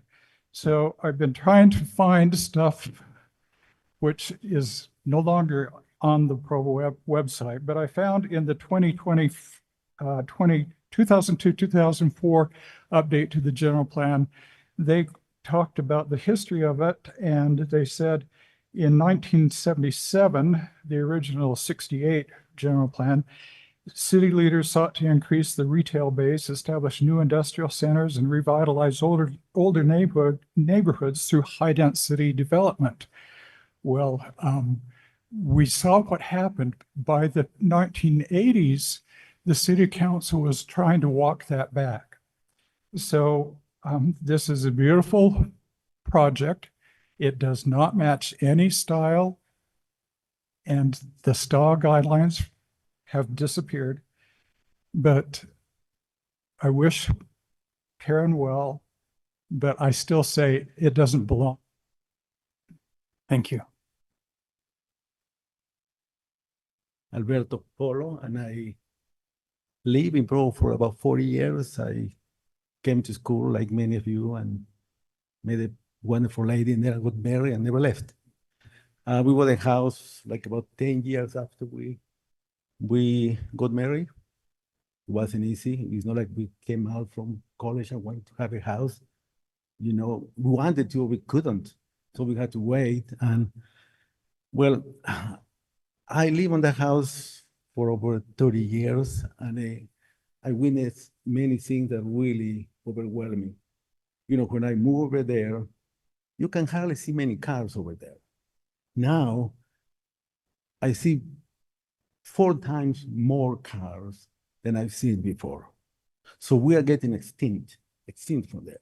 And that really made me sad because I raised my family in there, my kids, and I don't think that I will raise a family if it were to be like it's becoming. Okay. I like to say, I did buy an old house and sometimes feel offense, and I'm also a landlord, okay? And I worked very hard in my house. I replumbed it, we took walls, you know, redid it totally. It looks nice if you want to see it by any chance. One for you know, Johanna is, and I'm just an engineer. So I did have fun doing that. I did have a lot of fun and kind of resent to, to people when they say, it's an old house, you spend so much money. No, that's incorrect. And also, as a landlord, I learned that if you don't put money on your house that you are renting, then you're gonna add up a bunch of money many years after. So that's, I don't think, any excuse. And I think that this apartment will be nice, but it's gonna be a Taj Mahal and it's not gonna be a far afford. Thank you. Be quick, I promise. My name is Jacob Wixom. I live here in Provo, about 5 blocks south of this. I actually wanted to share a couple of thoughts that are more about the RC zone than this specific project. I went to the Planning Commission meeting and noticed some patterns in the conversation there as well that I think are worth taking seriously. I get the sense, I've only lived in Provo for like 8 months, so I definitely wasn't here when the RC zone was created. But I get the sense that people that are lucky enough to live in a place like downtown Provo can tell that they have something special and that's disappearing, and that we don't yet have the language around what that is and how to preserve it, how to create more of it rather than letting it slip away. And that RC zone was kind of built to like preserve what we have while we figure that out so that we can be thoughtful about that going forward. And so I would just throw out there that maybe it's a job half done, but that I would hate for the result of whatever direction you go on this specific question to be to one extreme or the other, right? That like nothing is ever going to be done. The community is not going to be allowed to evolve, right? Or that this is just untenable and we have to let anything go. I'm lucky enough to live in like a really, really beautiful part of the city. And I love the walkability and the community and the block parties and all those things. But I also would love for more people to have that opportunity and would just encourage you to, I guess, maybe whatever direction this goes, push toward finishing that job so that we can make more of Provo feel the way Joaquin and Mazer and the surrounding area feels. Thank you, Jake. Is there any other public comment? It was wonderful to hear from so many of you and helpful as well. As council members, we value your input and your comments. Thank you to all of you. We'll close public comment at this time then and bring the item to the council for discussion.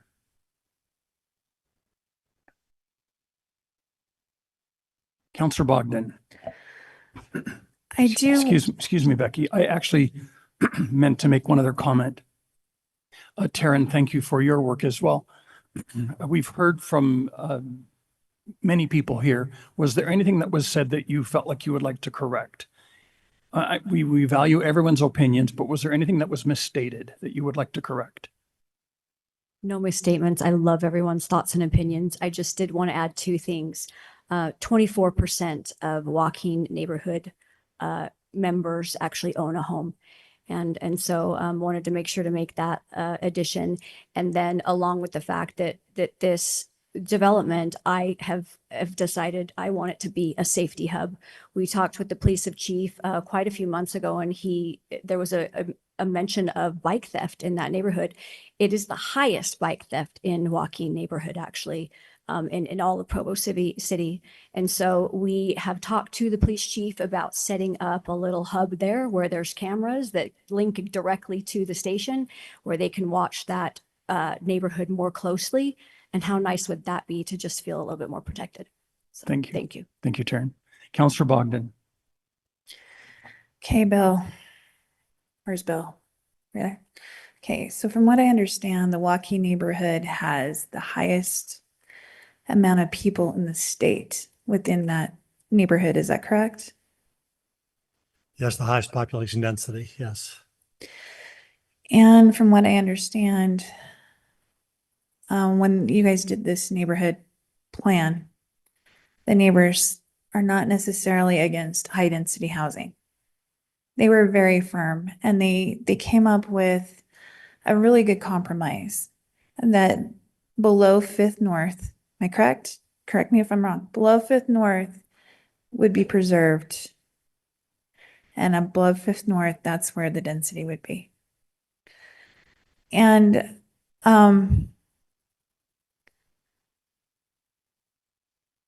even with that, this is the highest population in the entire state.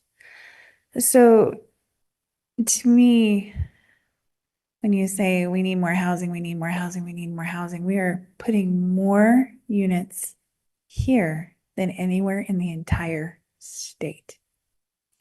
So I am very appreciative of the time that the Joaquin neighborhood has spent on this plan.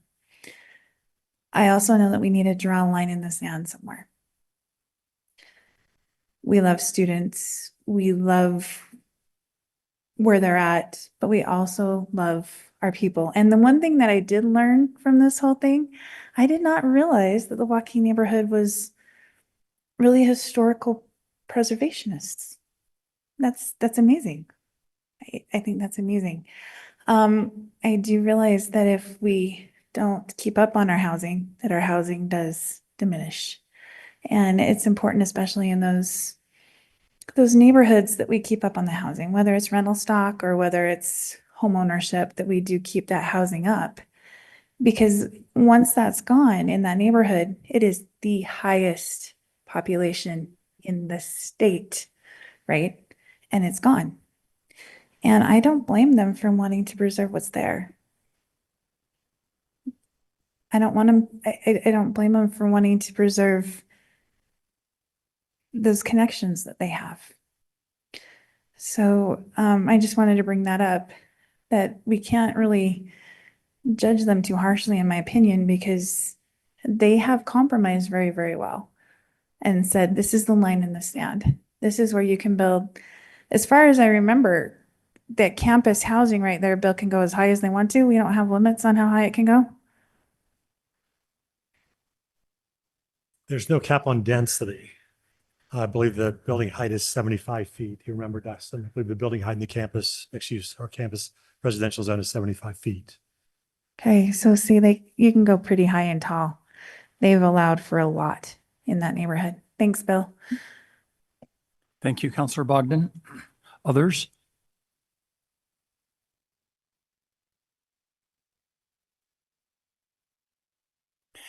Councilor Whitlock?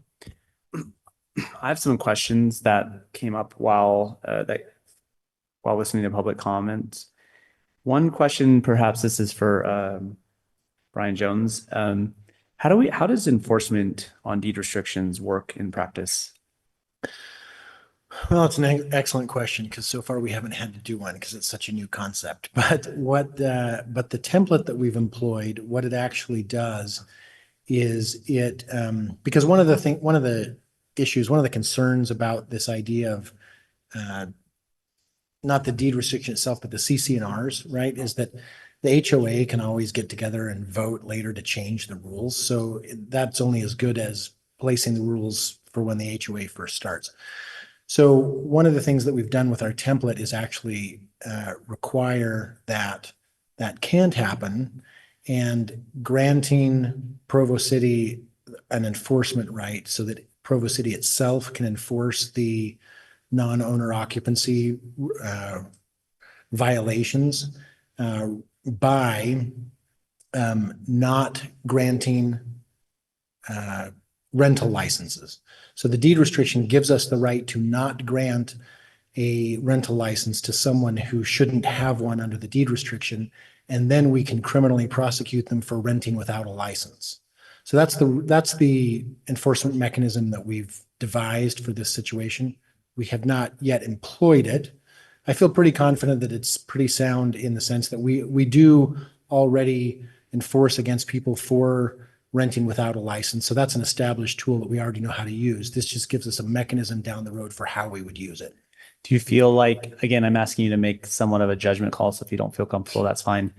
But do you feel that this mechanism will be materially more successful than enforcing against illegal ADUs, for example? Is there something about the nature of it that makes it easier to enforce? Generally speaking, yes. I mean, there are still some challenges against both, right? I mean, the problem with enforcing against the illegal ADUs is we actually have to prove that there are 2 family units in the home, right? So it's less about, that becomes an issue less of proving that there is a rental situation happening and more of a situation of having to prove the occupancy, which based on the city's family definition of a family means sometimes trying to prove that statements made to us about relationships are false. Not accurate. Right? So just proving that something is being rented when it shouldn't be is easier than that. Okay, thank you. And then Director Pepperoni, I have a question. That's okay. I think this might have been asked previously in the Planning Commission meeting, but I don't really have my head around it. Why are these called townhomes and not condos? So first, to just add to what Brian just said. So I think ease of enforcement isn't so much the issue, because either case it's going to require going through a court action, but our likelihood of success is probably going to be better under this new idea. That makes sense. These are townhomes, not condominiums, because there's no one living above anybody else, is my understanding, correct? One unit goes from floor to ceiling. So they that makes basically it all a have a townhome. plat. They all have their own platted lot, Okay. yes. Thank you.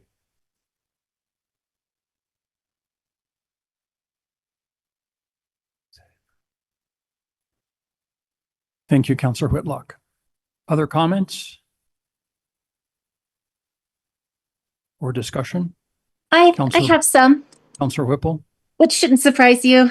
First, I want to thank the developer for their very thoughtful work on this. They've gotten a lot of feedback, and some of it has been really hard to hear, and they have accepted that with grace and gone back to the drawing board several times to account for concerns that have been raised by the people in the neighborhood there. I also want to thank the many people who came to give comment.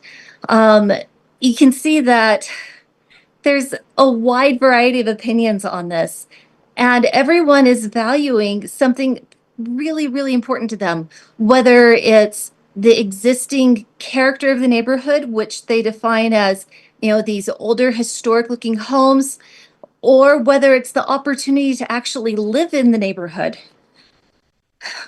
As we've 20 years ago, 15, 20 years ago, the city had the Neighbor Works program and Paint Your Heart Out, other opportunities where there were these partnerships so that there was investment of grant money and other dollars into old homes so that they could be rehabilitated. And there were grants for people to help with their down payment. Sometimes they'd have to do sweat equity. So people could get these older homes and live in the neighborhoods. And I remember helping with the Paint Your Heart Out. I had neighbors help me paint my house. Need to do it again, but that's a different story. But all of these things built community. And when we have a program like that, the RC zone can make sense, because the RC zone froze the zoning, but it also wanted to freeze the structures in the houses. But unless we've got something that helps the community to reinvest in the structures, the freezing of the zoning just means that they decay. And we've seen that decay with a lot of the housing stock in the Joaquin and the Mazer neighborhood. It's an issue in all of our pioneer neighborhoods, frankly.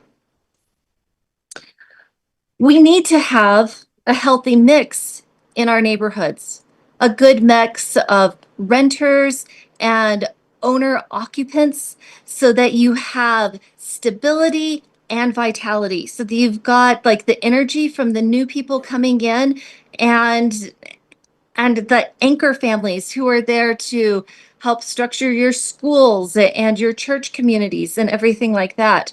And I say this as somebody who lives just a few blocks away from this proposed development. I see this in my neighborhood, in the church community that I attend. These are real issues, and we benefit from having our young student families, mostly married students who are there, and they bemoan the fact that they can't afford to stay in the neighborhood. They can't afford to buy a house in the neighborhood. When we're looking at calling this high density housing, I think maybe our language isn't good around that, because we hear high density and we think like super tall apartments, and and that's not what we're really looking at here, even though that's how it's defined in our code. What we're looking at is going from 4 units to 12 units, 3 times the number of units in this area. But instead of being rentals, these would be occupied by homeowners. That can change the balance of an LDS ward, to have that many people come in and buy a house. When we bought our house, it was like we had put a target on our back for leadership callings. Like, this will help the neighborhood if it's approved. It's unclear that the existing structure, if it were torn down and replaced with another threeplex and another single house, could actually be rebuilt on the property. Because if it were torn down to be built with a new unit that matched the density, the new one would have to match the new setback requirements and everything. And I don't know if that's feasible. That would be a question for our development services. But it would be hard to replace it with exactly what's there, but a new version of it. And it's really expensive to rehabilitate the old houses. We, a couple of years ago, put out a bid to completely redo our house, which was built in 1904. Because the house is a sieve, there's no insulation, it's got lath and plaster. All of these things needed to be upgraded, from the sewer to the roof to everything basically. And we were looking at over $300,000 then. And I think it would be more now. Like, it would be less expensive just to tear down our house and do entirely new construction. Although, again, we would have difficulty siting it on our lot because our house doesn't meet modern setback requirements either. Sorry, I'm having a hard time reading my notes because it's getting dark here. Right now, another concern. So the council in other contexts has expressed significant concern about backyard privacy. That people need to be able to have their backyards and not have somebody overlooking into their backyard. And some of our public comment raised this concern as well. Right now, there is an apartment complex right next to this. There is no way that any structures there are going to have a private backyard. And it seems that this kind of structure in this place would fit well with what is already there. Looking at the Joaquin Neighborhood Plan, it says that, South Joaquin has uses just as diverse as those that are in North Joaquin, but it has even more varied residential types. One of the defining characteristics of this neighborhood at this point in time is the diversity of housing types, of houses that have been built over the course of more than 100 years, sitting side by side, so that when you walk through the neighborhood, you're walking through history and you're seeing the changes. We have some houses that are, mid-century ranches next to, little old ones that were built in the early 20th century. That adds charm and character. But we haven't been able to get a lot of new ones for the last couple of decades because of this essential moratorium we've had because of the RC zoning. And it's important for a neighborhood to be alive, for it to have the opportunity to grow and change, to adapt to changing times and conditions.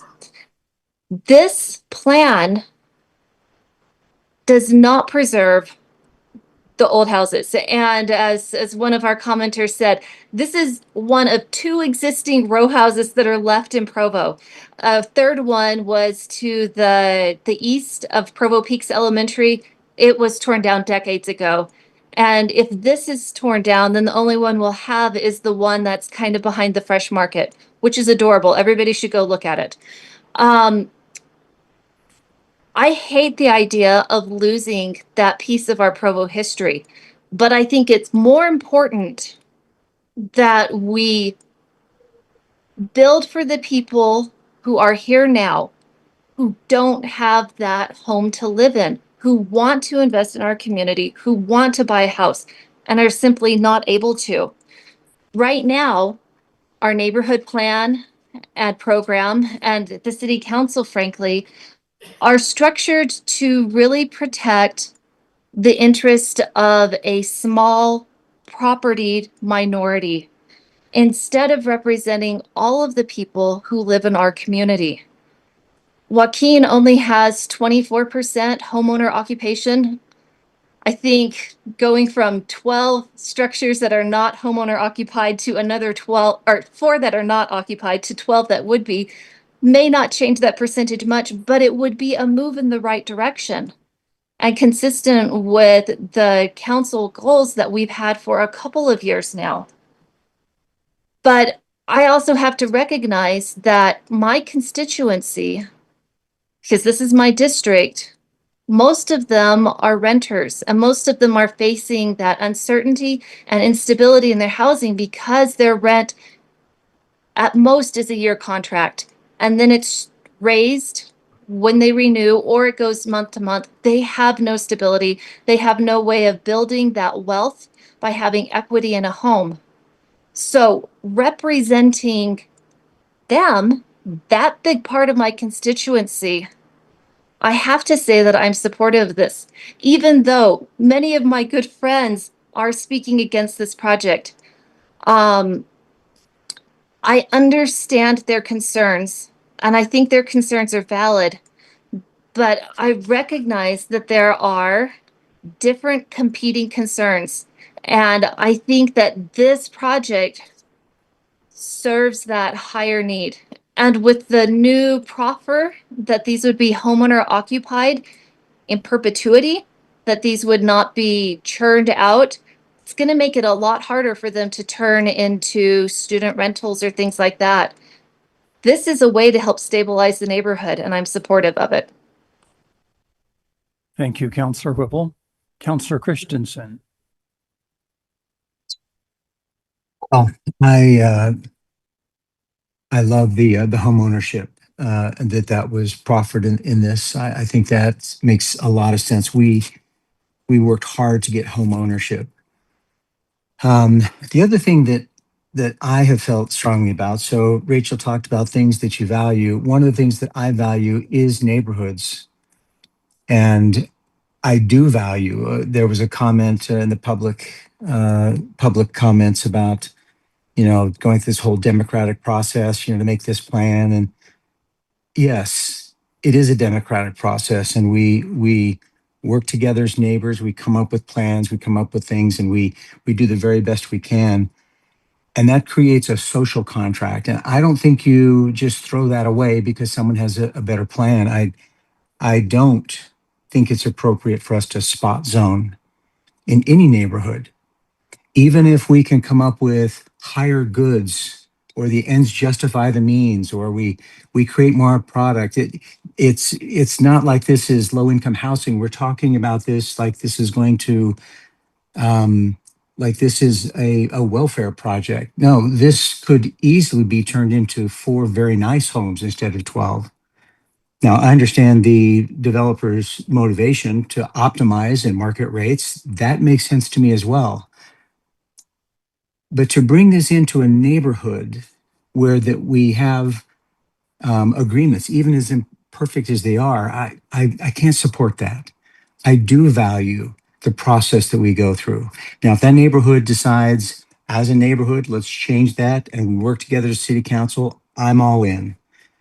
But no, I can't support spot zoning even when it's a project like this, because I think it's important to respect the neighborhood and the zoning that's in place. And and for that reason, I can't support this going forward. Thank you, Councillor Christensen. Councillor McKay, did you have any comments? Okay. Councillor Whitlock. Yeah, I have a couple comments, but first, just one more question, if I may ask Director Pepperoni. Can you remind me when the SCAMP plan was created and then when the current plan was updated? I came onto the city in 2010 and SCAMP had been done 4 or 5 years ahead of that. The gentleman who spoke about that, does that sound right? Yeah, it started in 2000. It took 5 years to get through the process. And then what was your question? And then is that still the current plan, or was it then re-updated into the Joaquin Neighborhood It was plan? updated to the Joaquin plan. The one thing that was most consistent about both is that they both said, let's allow north of 500 North to redevelop as high density student housing. Let's try to preserve what's below that. And when was the current Joaquin plan completed and adopted? About 2014. 2014. So a little over a decade. Yes. Okay. Yeah, just some thoughts on this. If I'm being quite honest, I'm conflicted. I think there are some legitimate competing values here. One being a housing affordability issue. And I think one of the commenters, you did a good job. That was one of the most articulately stated problems that we face, where that we have a younger generation that either was not living in Provo or was not politically active when many of these plans were created. And they're saying, please help me find a place to live. They're looking at a median housing price of $550,000, over $500,000. You have to make $150K to not be house poor and make that payment. So when I hear about a $280,000 starter home, while someone who has owned a house for a long time might say, well, that doesn't sound that affordable. That actually is the difference between being able to get into a house or not. Studies show when you're able to purchase a house, it stabilizes your financial planning, you get equity, you start to build wealth. As a community, we need to find ways to help younger families get into our community. At the same time, I also value neighborhood input. That's obviously a critical part of the process. So part of me feels a little sad that there maybe wasn't more work done to try and find a compromise that clearly had more neighborhood support. And that's kind of maybe where I'm at here, is like, I feel like maybe I love the owner occupancy proffered from perpetuity. I think that's a great compromise. Thank you so much for doing that. I wonder if there are not a few more compromises that could be made, perhaps making it look less Italian and more Provo could maybe go a long way. And then we could get some neighborhood support, and we could do this with, with unanimity here. And I really think there's a way we can make that happen, having talked to many of our constituents in that area. So that would be my encouragement. I'm curious if you have any thoughts on that. Thank you, Councillor Whitlock. I also remember the South Campus Area Master Plan that was introduced 25 years ago now, under the direction of then Mayor Lewis Billings, who got this group together. And it was very encouraging to see the potential that there could be preservation in this residential conservation district and increased student housing. I would dare say that the outcome for that vision has not really materialized the way I think everyone hoped it would. But I value that plan and the group that was determined to preserve their neighborhood, this residential conservation area. Taryn, I love your project. It's beautiful. And your presentation was outstanding. I think developers should retain you to do their presentation. The one reality that we're seeing is outside investors, for lack of a better word, are sending their kids to school. They buy a home and their child lives in it. And then they have 2 roommates, which is allowed. That's defined by ordinance as a family. And one such home in our neighborhood just changed recently. This is a family neighborhood purchased by an outside investor whose daughter and 2 friends live there. So I'm afraid that it's likely we would see that kind of arrangement in these beautiful townhomes as well. What I would like to see, the Joaquin Neighborhood Plan, 10 years is not a lot of time, but the economy has shifted dramatically in the last 10 years.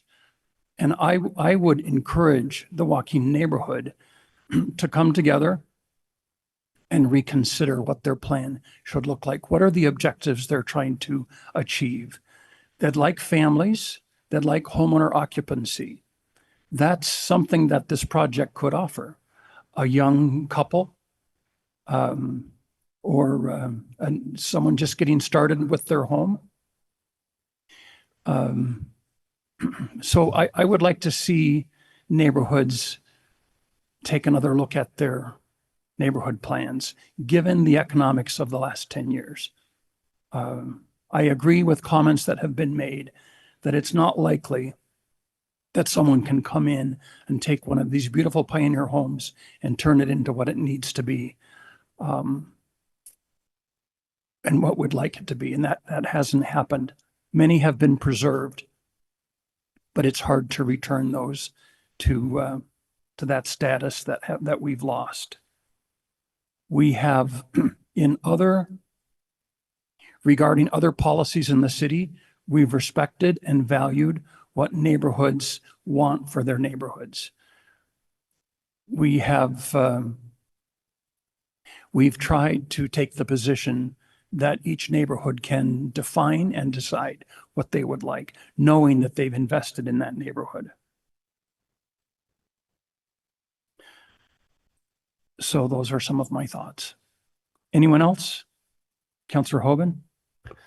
Appreciate the time that you guys put into this project.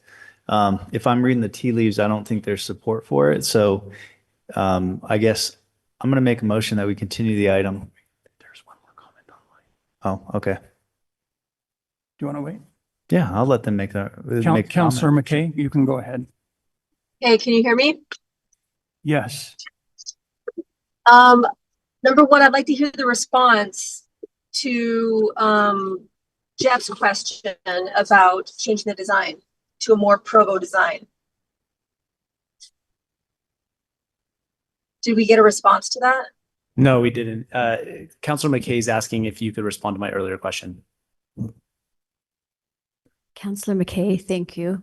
We have been willing to change everything at this point, so of course we would be willing to make that change. We are not set on any specific thing. We just have an Italian background, so we thought that might be lovely. But if that is something that is a game changer, we're certainly willing to look into that. Yeah, I think if you look at the Joaquin Neighborhood Plan, it does talk about certain design standards that kind of fit in with the historic nature of this neighborhood, and I think that would be highly valued by the residents. Appreciate it. Thank you. I love that. That is important to me. I'm extremely torn on this decision. I value the neighborhood plans. I value neighborhood input. I've been to every neighborhood meeting about this, and I go to every neighborhood meeting that I can attend. And at the same time, I think it's huge that Tarrant is offering homeowner occupancy in perpetuity. That is a game changer for this part of town. It'll change wards, it'll change schools, it'll change community. It will absolutely be a game changer. Now, correct me if I'm wrong, Brian. I believe that with our new sham transaction law that we've done, that parents could not buy the home and put their child in it. That they would need to have the home, the mortgage, all the things that we set out in the child's name, which makes it a much more complicated situation. Is that correct? Could they put them on the title? Well, I'm trying to think this through back with regard to Councilor Whitlock's earlier question about ADUs versus this kind of issue, because it would certainly our ordinance would certainly prevent parents from buying a home and and then allowing their children to live there, and then their children renting out an ADU in the basement and qualifying for owner occupancy. The problem here is that the method by which for this kind of thing that we have devised in order to enforce owner occupancy is really prohibiting rental rather than actually enforcing owner occupancy. And so that's where we're going to run into a conflict, because the idea of a parent buying one of these and giving to their kids is not going to violate the no rental restriction. It's only going to violate the owner occupancy restriction, which is the one that is much more difficult to enforce. So I think it's feasible. I think that would require changes to the template that we've created to do this, because we now have to account for enforcing two different things where we were previously only trying to enforce one. Okay, that's what I need to nail down. Like, that's the reason I'd vote for this is 100% because of that, the homeowner occupancy in perpetuity. And I need that nailed down, that we know how to do that and that it'd be successful. And then this neighborhood, by our lack of enforcement and their fear of that. They have a fear. Can't go into this with that being in question.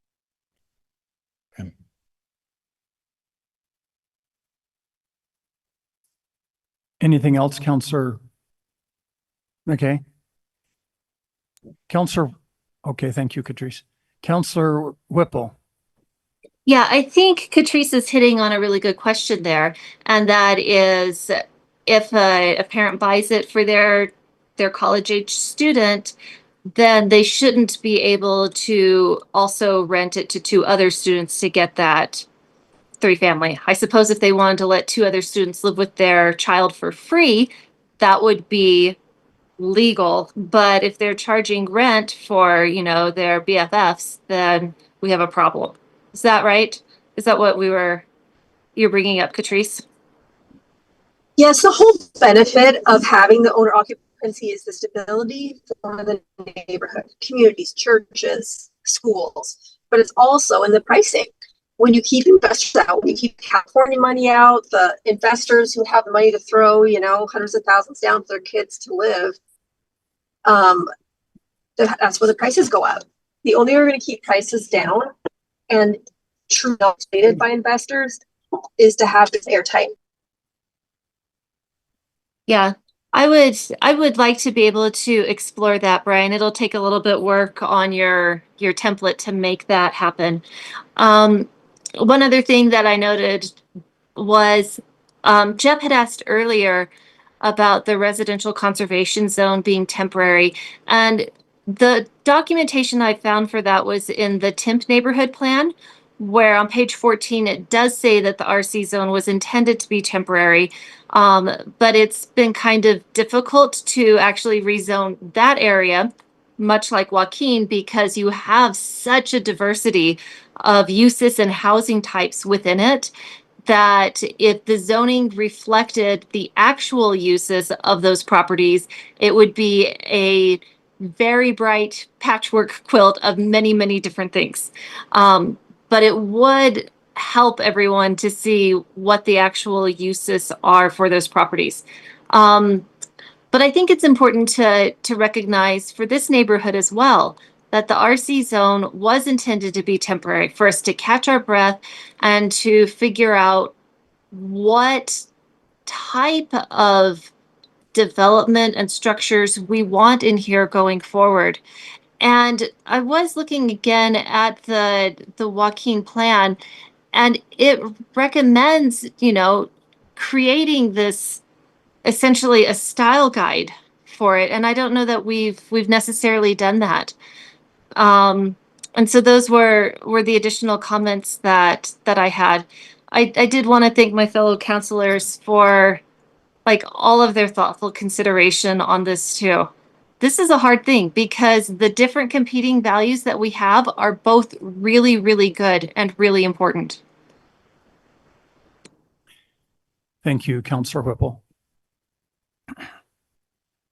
I do want to apologize. There appears to be a online participant with a hand raised. And if your hand was raised during public comment, I apologize for missing that. Now we're ready for a motion. Yeah, I guess my thought is, I think if we had to force a decision today, I think there's some questions that some council members have that they want answered before they would be able to vote. So my motion would be that we continue this to give an opportunity to potentially come back with a different design that might be more amenable to people. And also explore the owner occupancy and enforceability around that, which is disappointing that we don't have it figured out, because I kind of thought we had figured that out. But I mean, why are we talking about it today if it's not even enforceable? But in any case, and then potentially even looking at the residential conservation aspect of this. So I'd make a motion that we delay this, not indefinitely, but that we come back in, well, whenever we can get it on the schedule. My motion. I'd second that motion. We have a motion by Councillor Hoban to continue the item to answer the questions that he has posed, with a second by Councillor Whitlock. I'll call for a vote. How about Councillor- discussion? Discussion on the substitute motion? Yeah. Yeah, I was just really quickly, a lot of the comments that we've gotten recently have been about the design and not matching the historical character of the neighborhood. And so I just wanted to mention to the developer, we have really great architectural examples like the old Mazer School, and some of our buildings downtown. I think that there could be design elements from those, early 20th century buildings and late 19th century buildings that could be the new skin for this project that would hit those design concerns for the neighborhood that wouldn't necessarily require a complete revision of the entire plan. That was all I had for the discussion. Thank you, Rachel. My other discussion on the motion was just to make clear that we understood, at least from the city's side, what questions we had for Brian. Feel pretty good about that? Yes. Yeah, great. Any other discussion? Okay, now I'll call for a vote. Excuse me, Gary. Yes, Hold Councillor on. Christensen. I could certainly see the value in continuing this. It sounds like there's been a great deal of flexibility on the developer's part. I would love to see the developer and the neighborhood come together with something that both of them felt like could work. So to me, it's not just the skin. It's also the density, it's the parking. It's the whole thing. So if we were working towards something like that, I would be in favor of continuing. Thank you, Councillor Christensen. Councillor Hoban. Yeah, I guess I'd clarify that too, that your job between now and the next meeting would figure out how to make this work for the council members and the consideration that they give to the neighborhood plan and feedback from the neighborhood and such. So you just reiterate what Craig's saying. Thank you. I'll call for a vote. Councillor Christensen. Yes. Councillor Whitlock. Yes. Councillor Bogdan. Yes. Councillor Hoban. Yes. Councillor Whipple. Yes. Councillor Garrett. Yes. Councillor McKay. Yes. So that motion passes by a vote of 7-0 to continue the item in hopes that there could be more neighborhood unanimity. Thank you. Thank you, Taryn. And thanks to all of you who came to share your support and comments with us.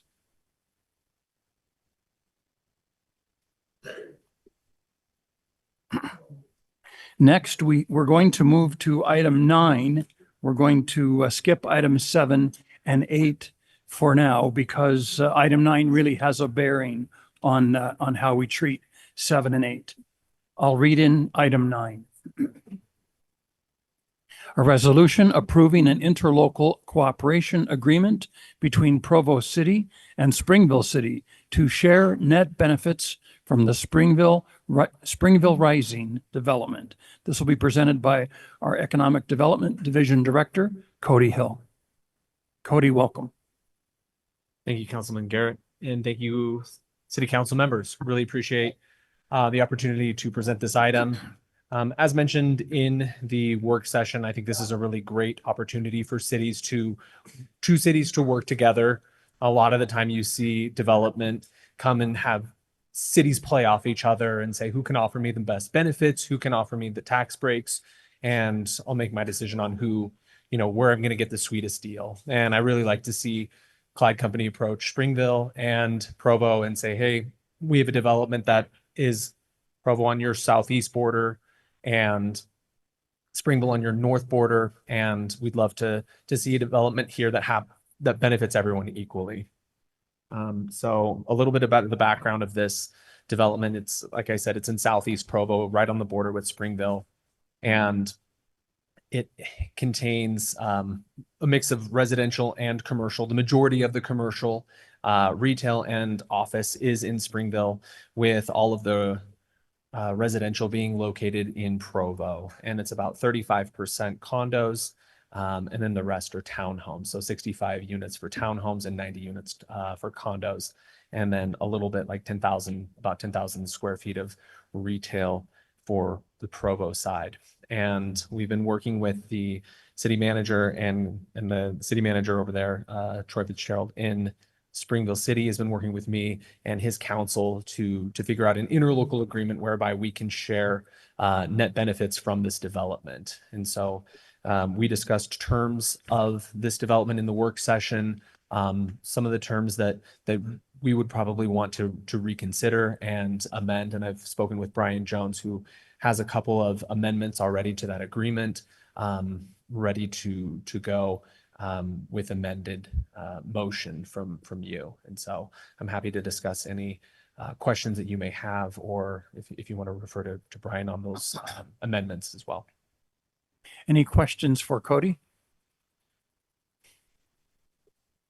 Council, okay. All right. Okay. Brian, let's turn to you then. Yes, please. Thank you, Councilor Garrett. Kevin, can you put that red line up, and we'll just show them the two changes. So there were essentially 3 issues, my understanding, discussed in the work session. I've made edits to 2 of them that I think address the concerns. And then the third one is the one that would require some more time. And so it's really a question of how you feel about that one. But Kevin, if you scroll down, keep going. This is the introductory document. Okay, the exhibit is the agreement. And then right there in paragraph 2B, I proposed changing the end date to 2057 instead of 2042. So that would make it a 30-year agreement instead of a 15-year agreement. I did confirm that state law prohibits interlocals from being more than 50 years. So that's the outside max. But based on some of the comments in the meeting, I proposed changing it to 30. We can obviously change it to whatever number up to 50 that you'd like. And then down in section 4, Kevin, can you turn on all changes so we can see the red line? Up the left where it says simple markup, if you'll change that to all markup. There we go. Thank you. So down there in section 4, we talked that one of the concerns I had was that the trigger required 90% of both sides of the project to be built out. And, I said that, the nightmare scenario is they build 85% of the residential and we have 85% of the cost, but we never trigger the revenue sharing. So based on the email that Cody had exchanged with the Springville city manager, I proposed changing this to, it goes into effect as soon as a certificate of occupancy has been issued for at least one building within Provo City and one in Springville City. So as soon as there's one building on each side, we go ahead and start. And based on the email from the Springville city manager, I believe that would be acceptable to them. So I think that's a much better trigger than the one originally. So the one thing the one comment from work session that none of this addresses is whether or not you're comfortable with the calculation of what our costs are. And so there was a lot of discussion about that. This version of the agreement just focuses on public safety costs. There were various comments in the meeting about whether there really were other costs or not and how much they would be. So that's just an open question for you. I think this addresses two of your concerns. And if those two concerns are the most important, it's would be feasible to make a motion to accept these changes and approve it tonight, which, as Cody said, I think puts us in a pretty good position with Springville because we're actually sending them back. It's kind of like a purchase agreement where we're sending them back a counteroffer that we've already approved. They just need to accept it as opposed to kind of continuing back and forth. But the other question about the cost calculation is something that you'd have to decide whether you were comfortable with or not. Great. Thank you, Brian. Questions for Brian? All right. Thank you, Brian. Thank you, Cody. We'll open this item for public comment. If there are any here who would like to speak, and this is, for now, it's just the interlocal agreement between the two cities. I'm Angie Carter. I'm the neighborhood district chair for the East Neighborhood District. We discussed this at our meeting last week, this project, and things did come up related to the interlocal agreement that I think would be interesting. Some of the things that came up that I don't see in this agreement are infrastructure costs, things like water, sewer, those kinds of things that would need to be built out. If that's not included in here, those are going to be some of our costs. Also, there's going to be costs for schools. So these are going to be owner occupied, most of these, and we will have children that are going to school here. So we need to be thinking about what does that mean? Right now, Provo is trying to decide if they're going to, close some schools, but if we get more students, then there could be the possibility of having to increase the amount of schools that are, or the capacity of schools around them. Not sure. You probably need to talk to the school board, maybe Jennifer Partridge, for instance, is in this neighborhood, and find out what the capacity is at Provost, Provo Peaks, and Spring Creek that are all elementary schools in that area. There are no middle schools or high school in that area, and so everyone's saying you need to be bused, which then puts infrastructure road issues on what you're dealing with. And then you have interchanges in terms of roads, in terms of the businesses that will be there. It splits there. So some of that would be Springville's cost, but up on State Street, I guess that's UDOT. So, but somebody's going to have to build better roads there for this. And then, we're talking about property tax, but what about sales tax sharing? I haven't read the whole interlocal agreement, but is that included there? And have you defined what a net benefit is? What does that even mean in terms of this agreement? How do you calculate each other's costs, and how do you calculate, what the revenue is and who's getting what, and making sure that we're both being honest with each other? Thank you. You're welcome. Thank you, Angie. Others?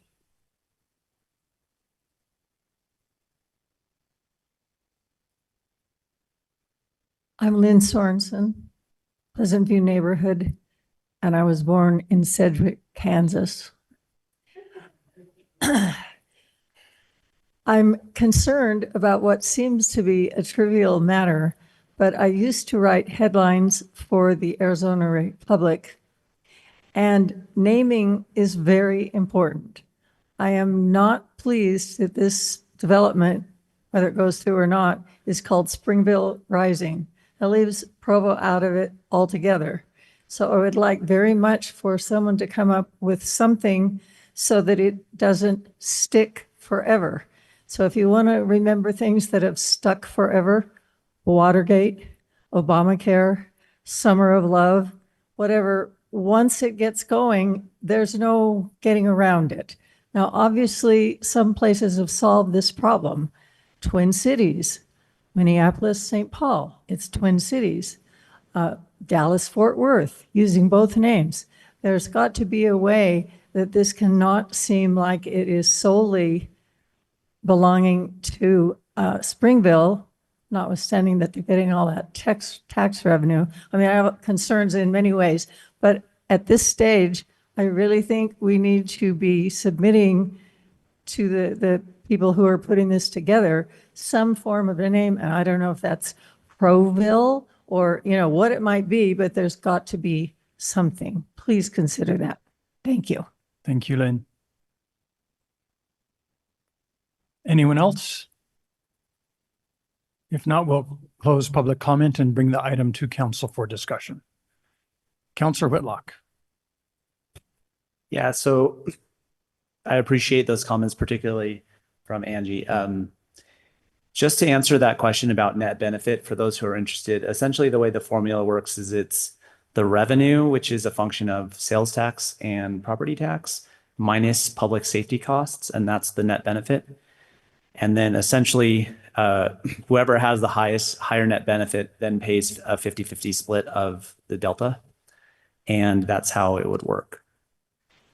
So to answer your question, I still have the concerns I expressed in the work meeting. I think, again, I'm a little less strong on that opinion. I don't know if Director Pepperoni's here. A little less strong on that opinion, given the fact that we don't have as many roads as I assumed. But there still are pretty large cost categories that we'd be responsible for that would not be accounted for in this formula. I mean, we'd have to get more of the details, but sewer, stormwater,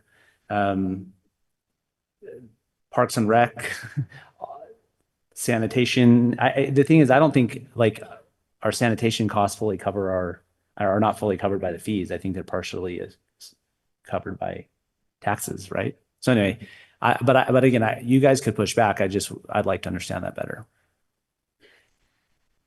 My understanding of how the way a suburban works is the street and sidewalks maintenance is only just a part of the overall set of services you're getting from the city. Yeah, please respond. Yeah.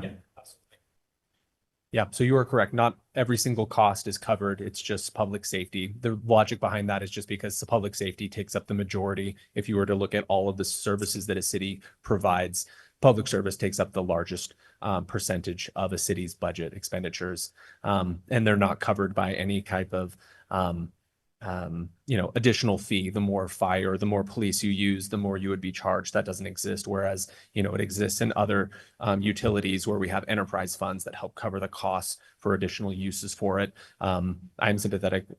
Parks and recreation, there's going to be a lot of homes here, a lot of kids. They're going to be using parks and recreation resources. And those costs are not covered in this agreement, like you said.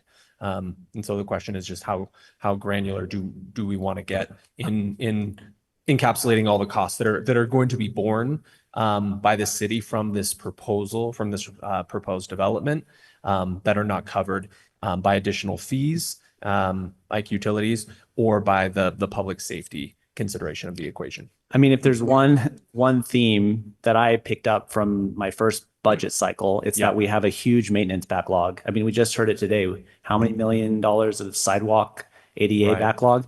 We have this massive maintenance backlog that's not covered by the taxes we collect from our single family home residences. And essentially the way that water, right? We're having to raise our water rates because we have this huge deferred maintenance backlog. And so all those, so I hear what you're saying when you're saying that like on a marginal cost basis, safety maybe is the easiest to calculate because it's like you're using a per call assumption. Right. What I'm saying is we're taking on a bunch of long-term maintenance liabilities that are maybe harder to calculate on a marginal cost basis, but nonetheless will be real. Whereas I feel like when you look at the development, what is it? 60% of it is on the Provo side, 40% roughly on the Springville side. They're taking on a lot less infrastructure and then getting the majority of the tax revenue benefits because of sales tax. Right. And the way that this agreement is structured, like I said, is if it's a low sales tax year, you could imagine a world where we're actually slightly ahead on net benefit and then we end up paying to them. So that's my fundamental concern with the structure. Yeah. And I'm not opposed to that. If we want to add transportation maintenance and parks and rec costs to the equation, I'm totally fine with that. And then I think one thing that hasn't been said, but I think it's important, is the additional revenues that we receive that are in that equation are just property tax and sales tax. So impact fees, which are used to cover future infrastructure projects, are not considered in that. So any impact fees that Clyde pays to Provo, that just goes into our impact fee funds to support facilities, future facilities. And that's fair. Yeah. In fact, Councilor Whitlock, if you don't mind, if I piggyback on that, again, not opposed to anything you're saying. I do think the one caution I would say is I think we need to be really careful that we don't include any costs that impact fees should be going for, because I think it will undermine our impact fee study and actually because we would then be getting money Yeah, that's a good back point. against That's a good impact point. fees that that the study is based on us not getting. So to the extent that I really like that you were focusing in on future maintenance, because I think that is something that isn't accounted for. But we've talked about sewer and infrastructure inside the development. The developer themselves will be paying for that. So the city's only paying for things to connect it that would not otherwise be required without it, right? And that's a lot of what many times the impact fees are going for. Same with Parks and Rec. We've got a Parks and Rec impact fee. So again, maintenance, I totally get. Anything else, we just need to be really careful that we're not doing something, we're not incorporating a cost that impact fees are supposed to be going to. So purely focused on maintenance. Jeff, I'm not as worried because our our property tax, we haven't really raised it. It's because we do get that, what is it, 12% now return on utilities back to the general fund. So For power. Sewer, water, garbage, all of it comes back. So I'm not as concerned about that because it seems like that's going to be protected with the housing. But to Angie's point about the schools, we did talk about the schools, and the mayor had a very good perspective on that. And we can't negotiate for the schools. If the school district needs to negotiate with Nebo School District, then the school district needs to take that on. We can negotiate for Provo City and against Springville City. It is sad to say, but if that's what Jennifer's worried about, she's going to have to reach out to Nebo and have some kind of agreement or something like we have ours. But the mayor can, before I get to the mayor and let her address that comment, Gordon, we did ask in work meeting about the utilities. Are we providing water, sewer, stormwater, and electricity to this development? Yes, excuse me, yes. And so I did hear about that, the question. So in this development, the developers putting all the new infrastructure. So there's no actual dollars the city is putting in this. They're also doing a lot of improvements on on State Street for UDOT. So they're required to put sidewalk along the curb and gutter and really make that a lot more with the trail along there as well. So they're also building part of the Spring Creek Trail that we don't have to build. So those are all things that are coming. The maintenance is an issue. A lot of their roads are private, so that won't be a significant issue. For water, stormwater, transportation, we collect the normal fees that we'd collect from all the residents. With road, we also get CDBG is, I think, based upon linear roads and population based. So those will then incrementally increase through some process that the state organizes. Is this still CDBG? So the CDBG funds are based upon this is the gasoline tax, other taxes, but the state distributes it based on your population, a formula that's your population and road miles. So as you increase your population and road miles, then you get additional funding. Are we talking community development block grants? No, CDBG excuse me, I did say CDBG. I meant B and C road funds. Oh, B and C. Okay. Too many alphabet letters this late at night. All right. I'll let the mayor address that. Is that okay? So what I brought up was that when we talk about, it's not with you, but when we talk about the schools, I don't want to put words in their mouth, but the way that they get funds from the city is through property tax. So any improvement to property does give them more revenue. They do worry and have, sometimes have concerns if there's going to be a tax increment financing scheme, because then that takes away from, especially if it's housing, because that takes away from what they would be getting to cover the cost of those extra students that might go in. However, when there are just new students that come to an area, a housing subdivision that comes to an area that has students, those costs are covered by the weighted pupil unit and mechanism at the state, right? Plus they get that increased property tax increment, or that increased, well, yeah, it is an increment, but they get that increased property tax revenue. And so it's actually good for the schools to have students move in, especially where we are decreasing in students and they are losing that funding. Concerning busing, if it's more than, I'm going to get it wrong, but if it's more than a certain distance, that's usually covered by the state. But I can't, that's back when I was on the school board. I don't want to speak for them at all, but that's kind of like some of those concerns for having a new development with students coming in. I don't think that those are going to be concerns in this particular case.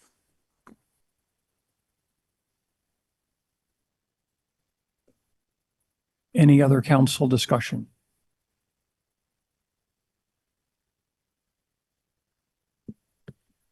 I'd like to make let me ask Cody. I think it's very clear from the council that we like this agreement. I'm purely pushing for us to get the best deal we can get. And I think both Springville and Provo want this deal to happen. I personally think this is a better deal for Springville. That's my assessment. The council may disagree. So what I'm curious is, if we were to continue this item for you to go back and negotiate a little bit, is that going to put this whole thing at risk? Or do you think that the timelines could line up? I don't know that there's a need to continue. I think if you obviously feel strongly about including more costs, and I think you can add that as an amendment to the motion and push it through and get a vote. And then we can add that language in and then hand it over to Springville for them to consider. And I know Troy Fitzgerald has been, so this agreement has already been adopted without our amendments by Springville City Council. And they've given Troy Fitzgerald, the city manager, some leeway in altering that agreement, as long as there's not significant substantive changes to that agreement, and still enter into it. And so when we make our amendments, approve it, give it back to them, then the ball's in their court, whether our changes are significant or they're not so significant that they can't just sign it. Sign off administratively. I think that would be my preferred direction for you to go. Okay. In that case, I think we could go that direction. So I'd like to make a motion to approve this agreement, this interlocal agreement, with the amendments that have been made to the current document, with the additional direction that Cody goes and tries to negotiate a slightly more favorable cost formula for Provo. Is there a second? I'll second that. Thank Councilor you, Councilor Whipple. Whipple. Any discussion on the motion? Councilor Bogdan? I would still like it to go to 50 years instead of 30. I think if we're looking at a more favorable for Provo, Yeah, 50 I years agree with is that, more actually. favorable than 30. And that pushes it to the max of the limit. And then we've got it for that long. So that would still fit within what Councilor Whitlock has. I would agree with that as well. Yeah, for the record, I agree with that. That's a great point. We don't want to see Provo sinking. Should I update the motion, Brian, with that? Well, yeah, let me clarify one thing about your intent, though. You've essentially, with regard to the cost proposal, you've essentially said you're delegating it to Cody to negotiate the best deal on that he can, and whatever he gets is approved. Same thing with the 30 to 50, like you want him to ask for 50, but it's okay if they only agree to 30, or is it you're only approving it if they agree to 50? I actually think substantively, Councilor Bogdan's right that's probably a more financially substantive ask for us, to be honest. So in that case, I would say, make that part of your motion that it is approved contingent upon the trigger that's on the screen, 50 years, and the best cost calculation formula that Cody can negotiate. Okay, I make a motion that we approve this interlocal agreement based on the changes showed on this updated document and contingent to getting 50 years as the duration of the agreement and a better, more favorable cost calculation for Provo. I'll second your Thank you, Councilor Bogdan. substitute motion. Any discussion? Councilor Christensen, did you have a comment earlier? No. Okay, I'll call for a vote. Councilor Whitlock, Yes. Councilor Bogdan, Yes. Councilor Hoban, Yes. Councilor Whipple. I would be okay if it were the 3250. I'm willing to say yes to this, but I think 50, I don't want that to kill it. So I'm yes with that understanding, if that's helpful for Cody at all in his negotiations. Okay, thank you, Councilor Whipple. That's been noted. Councilor Garrett, yes. Councilor McKay?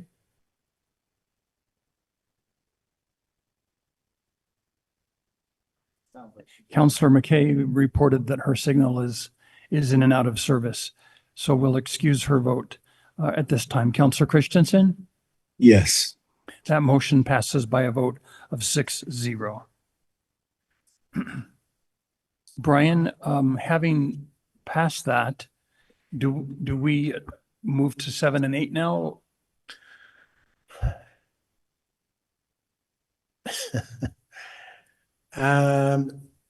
Yes, with this caveat. So, I mean, I think you should hear the presentation on 7 and 8.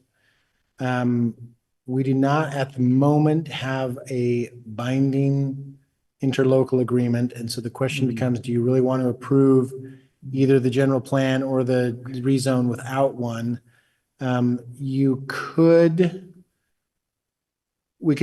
There's a few options here. One is you hear them and get the developers input, presentation, ask the questions you have, and we're ready to move forward later when we hear back from Springville with nothing, and just continue it after the presentations.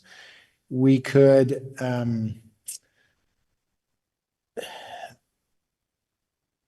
well, the other thing that occurred to me, that now that I'm going to say it because I already said there were 3 things, but I actually don't like this one. So the rezone is not effective until the development agreement is signed. So you could instruct the interlocal agreement. Well, the development agreement. Okay. Right. So you could approve both, and then ask the mayor to not sign the development agreement until the interlocal agreement has been approved. That's a weird way of doing it. So the better way of doing it would be to actually add language to the resolution saying that it's not effective until both the development agreement and the interlocal cooperation agreement have been fully executed. And so if we get to the point where you're ready to vote and you're satisfied with the development agreement, we could add that language. Thank you, Brian. Are the developers here? Let's go ahead and hear the development and hear from the developers then. I should read in this item first. And I would go ahead and read in both of them. I'm sorry. There's 2 more, right? Because there's a general plan. 7 and 8. Yeah. Or 8 and oh, you're right. 7 and 8, because we skipped and went to 9 first. Yeah. So if you could read in both 7 and 8. So I'll read in these 2 items. An ordinance amending the general plan map designation of real property generally located at 3657 South Sierra Vista Way, from the industrial designation to the mixed use designation in the Spring Creek neighborhood. And then the next one is an ordinance amending the zone map classification of real property generally located at 3657 South Sierra Vista Way, from the PIC zone to the medium density residential and general commercial zones in Spring Creek. Aaron, and this will be presented by Aaron Ardmore. Yes, thank you, Council. I'll be very brief so the developers can come up here and address some of the questions that have been asked. So you've heard a lot about this already through the previous items. Let me just go through the other legislative asks that they have on this. To get to the point where they can develop what's being proposed. First is this general plan map amendment. So to take it out of the industrial designation and move it into the mixed use designation would be the first step. That would enable them to then amend the zone map as well, to go from the planned industrial commercial zone as it currently is to a mix of medium density residential for the majority of it, and then the general commercial zone for Provo's commercial portion of the project, which on their applications is called the Ironton Redevelopment Project, not Springville Rising, just to note that. And then the concept plan here, you've seen this. This is condos up in the brown stacked units in the top right there. The yellow or the golden and purple units are townhomes. All of these would be for sale. Through the development agreement, they've proffered that only 25% of all the units could be rented at any one time. They've also proffered that there'd be an initial 2-year owner occupancy requirement on each of these sales. And then there's some other elements that they hope to kind of work out with UDOT and UTA that they've identified in the development agreement that came up with Planning Commission discussion. So that's all I've got on this. Unless you've got questions for me, we can let the developers come up. Questions for Aaron? Thank you, Aaron. Thank you. We'll hear from the developer.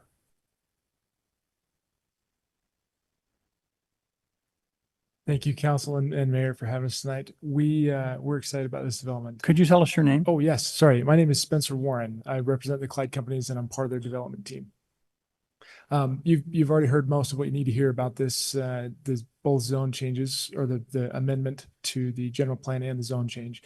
And so primarily I'll just address the comments the Planning Commission gave us and then happy to answer questions. So the Planning Commission did approve this and they had generally three comments for us. The first was to buffer the industrial zone so that the residential and the industrial had a little bit of space between them. And as you can see on the site plan here, there's been some green space added where you see top left from my perspective, you see detention basin. That green space buffers the entire west side of this development from Sierra Vista Way and the commercial or the industrial that's directly to the west of that. The second ask from the Planning Commission was to put a structure within the setback on Main Street inside of Provo. This plan or this site plan does not show the update there, but in the upper right corner of parking lot B, we've proposed to put a 16 by 16 foot monument sign to address the need for a building to go there. And then the third ask that they had was to consider the pedestrian experience. And so as has already been discussed, there's some extension of the Spring Creek Trail. There's added, let's see, art walk is what we term it, but there's some desirable features to see for a pedestrian, we'll call it that. And so those comments have been addressed in this updated site plan. What questions can I answer for you? So Spencer, to the earlier comment, so the housing portion of this development is being called what? The Ironton? That is a great question. It doesn't have an official name at the moment. Oh, okay. The name of the entity is Springville Rising. Right. The name of the neighborhood area is Ironton. So Okay, those are its nicknames for now. Okay. But that could clearly be designated with welcome to Provo signs on the appropriate Clearly. roads. Yes. And entrances. Yes. And then maybe a community name. Yeah, I mean, Proville, that's a good one. I hadn't heard that one yet. But yeah, we have not given it a specific name. Okay. Okay. Other questions for Spencer or Clyde Companies? Councilor Bogdan? I like the project. What gives me a lot of heartburn, a lot of heartburn, is there is no perpetuity in your homeowner occupancy. There is for the 25%. There's a 2-year deed restriction for the entire place, the entire development. And then there's a 25% restriction to rentals. So 75% of that will be permanently homeowner occupied.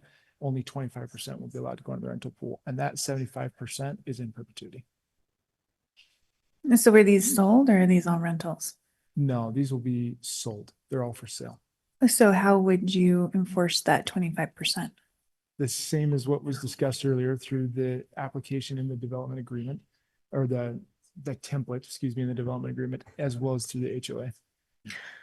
I like that you have 25% rental, but for me, I have a hard time that you don't have perpetuity in your homeowner occupancy on the deed restriction. I think that's really clear to somebody that's going to buy it. I think that helps it be more enforceable. I do like the 25% as well, but for me, I would also need that strictness of every time it's sold, people understand that they have to own that place and stick in that place a year or two. That is the intent of our HOA and restriction through the development agreement, is to keep it so that 75% of those in condos and townhouses will always be owner occupied. Right, I get that, but I would also appreciate it As a also deed restriction specifically. in Thank you. We'll note perpetuity. that. Yeah. Thank you. Counselor Whipple? Yeah, I think Proville is much better than Springo would be. I was wondering, so this project, would it have to meet our gateway standards that we have for Provo for a monument sign or for other design elements? That may be a better question for Aaron than it is for the developer. Aaron is nodding his head yes. Okay. Yes. Did the developer know about the gateway design standards? Did I just spring something new on him? No. Well, on me as an individual, perhaps, but not on our design team. Okay, I just wanted to be sure that those would be met, because I really like this project, and I like that this gives a really great entrance to Provo and a wonderful transition between Provo and Springville.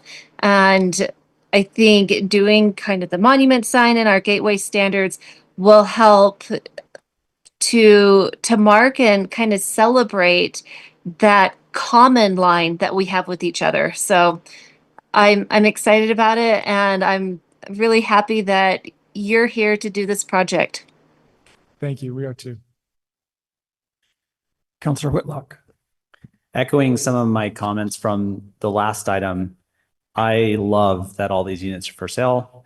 I love that there's condos for sale. That's not a product we see very often.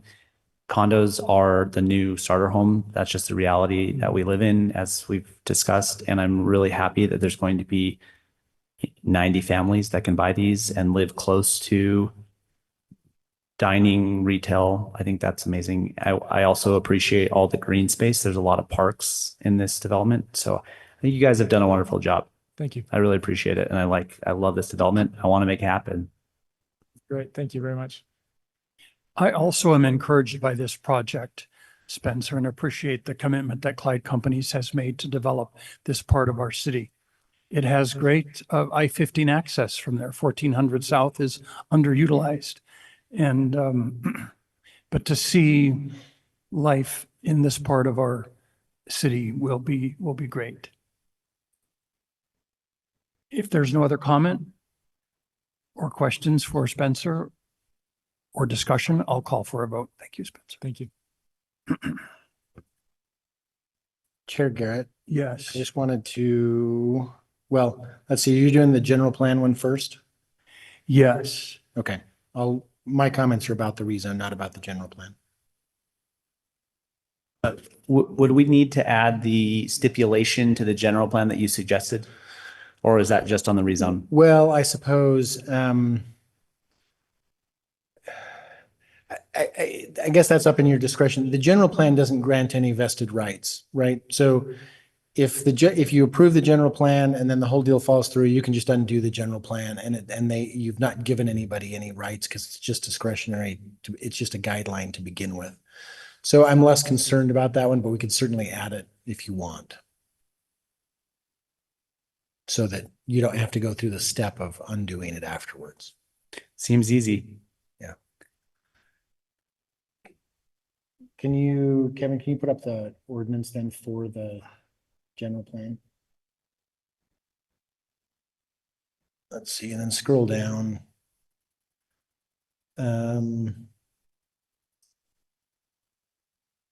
I would suggest that in subparagraph C, I would add right there where it says immediately after, I would add the words, if you're able to edit it, or are you in a PDF?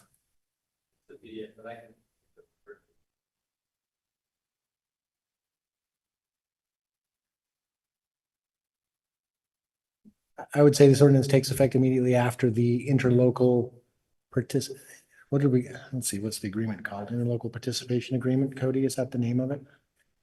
After cooperation, after the relevant interlocal cooperation agreement with Springville has been executed by both parties. And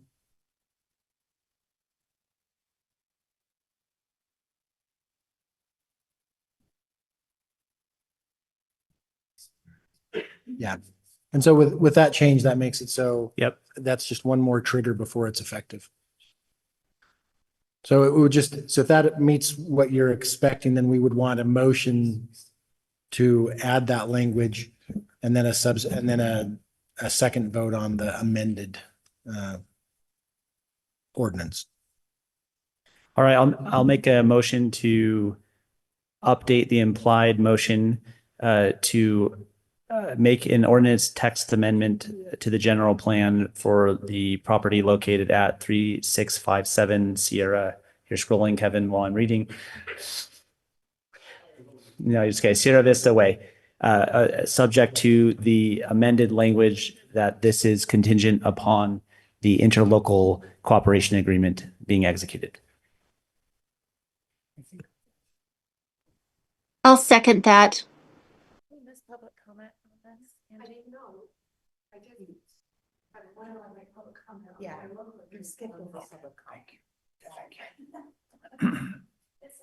So we have a motion by Councillor Whitlock with a second by Rachel Whipple.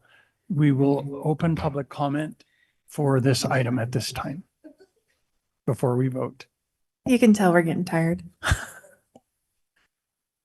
It's been a long meeting. I'm tired too. I'm Angie Carter, the East Neighborhood District Chair. And again, this came up in our meeting. The residents are generally supportive of this, but as you know, our area struggles with a lot of over rental of the area. So Becky Bogdan's concerns echo our concerns. How will you enforce owner occupancy in this area? And we would recommend that it not be approved until there's some pretty strict enforcement of that here. Otherwise, we're just going to end up with even lower owner occupancy in our area than we already have.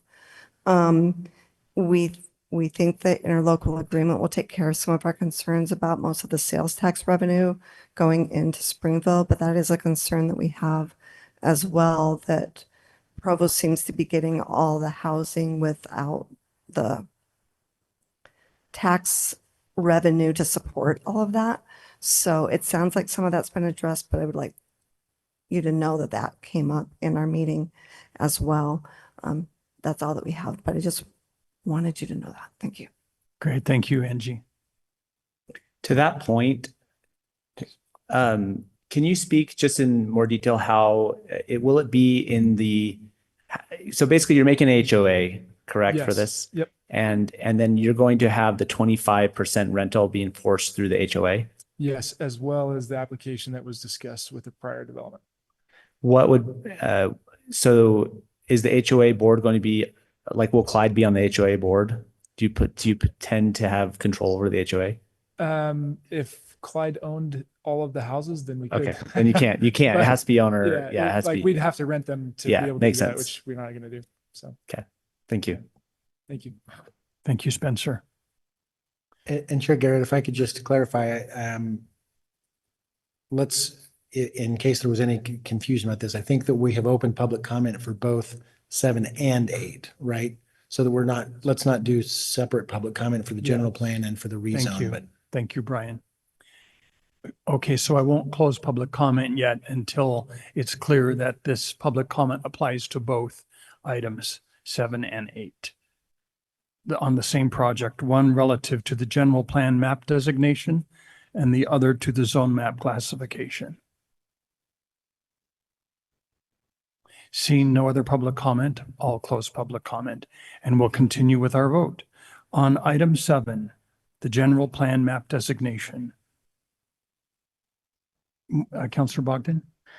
So Jeff, I think the homeowners and the homeowner association, they can change that 25% in their CCNRs, can't they? yes, but I think what may not be clear here is that I understand now, let me back up and talk about how this is done. So they have given us a draft, okay? The way, and I'm skipping ahead to number 8, but the rezone item does not approve the draft that they've submitted. It says that the mayor is authorized to negotiate a development agreement consistent with their representations in this meeting. So the key here is that if there's something that you want, that you wouldn't vote for the rezone unless they promise to do it, you need to make sure that they promise to do it on the record here in this meeting, and then that'll get included in the development agreement. Now, I'm understanding from the comments that they've already made that they are not just relying on the CCNRs and the HOA, but that they are willing to do the same deed restriction process that we talked about in the previous item. So I believe they have already made that proffer and that would be part of what we would put in the final development agreement. Can you specifically say what that proffer would be? Is that in perpetuity, 2 years in perpetuity, or is that what exactly would that Well, be? they do need to clarify that point about but let's clarify again, because it is a little bit confusing because the 75%, 25% thing. The 75% is already in perpetuity because they have said that they can't have more than 25% of it rented. So 75% of the units must be owner occupied in perpetuity. But I think the question that Councilor Bogdan asked was, what's the mechanism enforcing that? Because if it's just the CCNRs, then the HOA board can change it. Right. Right. Yes, that's fair. And our response to that is that we'll plan to use the template as you've outlined that gives Provo City's law enforcement the ability to enforce that as well. Okay, perfect. I just need to hear you say what that means. That means that for the first 2 years, 100% of these houses and condos will be owner occupied. That's what the 2-year deed restriction is. In perpetuity after that, 75% of them will be owner occupied, 25% of them can be rented. And that's going to be on the deed restrictions? That's as part of the development agreement, yes. Is that work? Yes, well, I want to clarify because of Councillor Hoban's comment during the last one. I want to clarify. I think there was a misinterpretation of something I said earlier. I do think this works for rentals. My concern was that Catrice was raising something that, to my recollection, we've never talked about before, which is which is a unit that is not owner occupied because somebody's living in it for free who is not the owner. That we haven't thought about before. But I do think that all of this works if the units are being rented.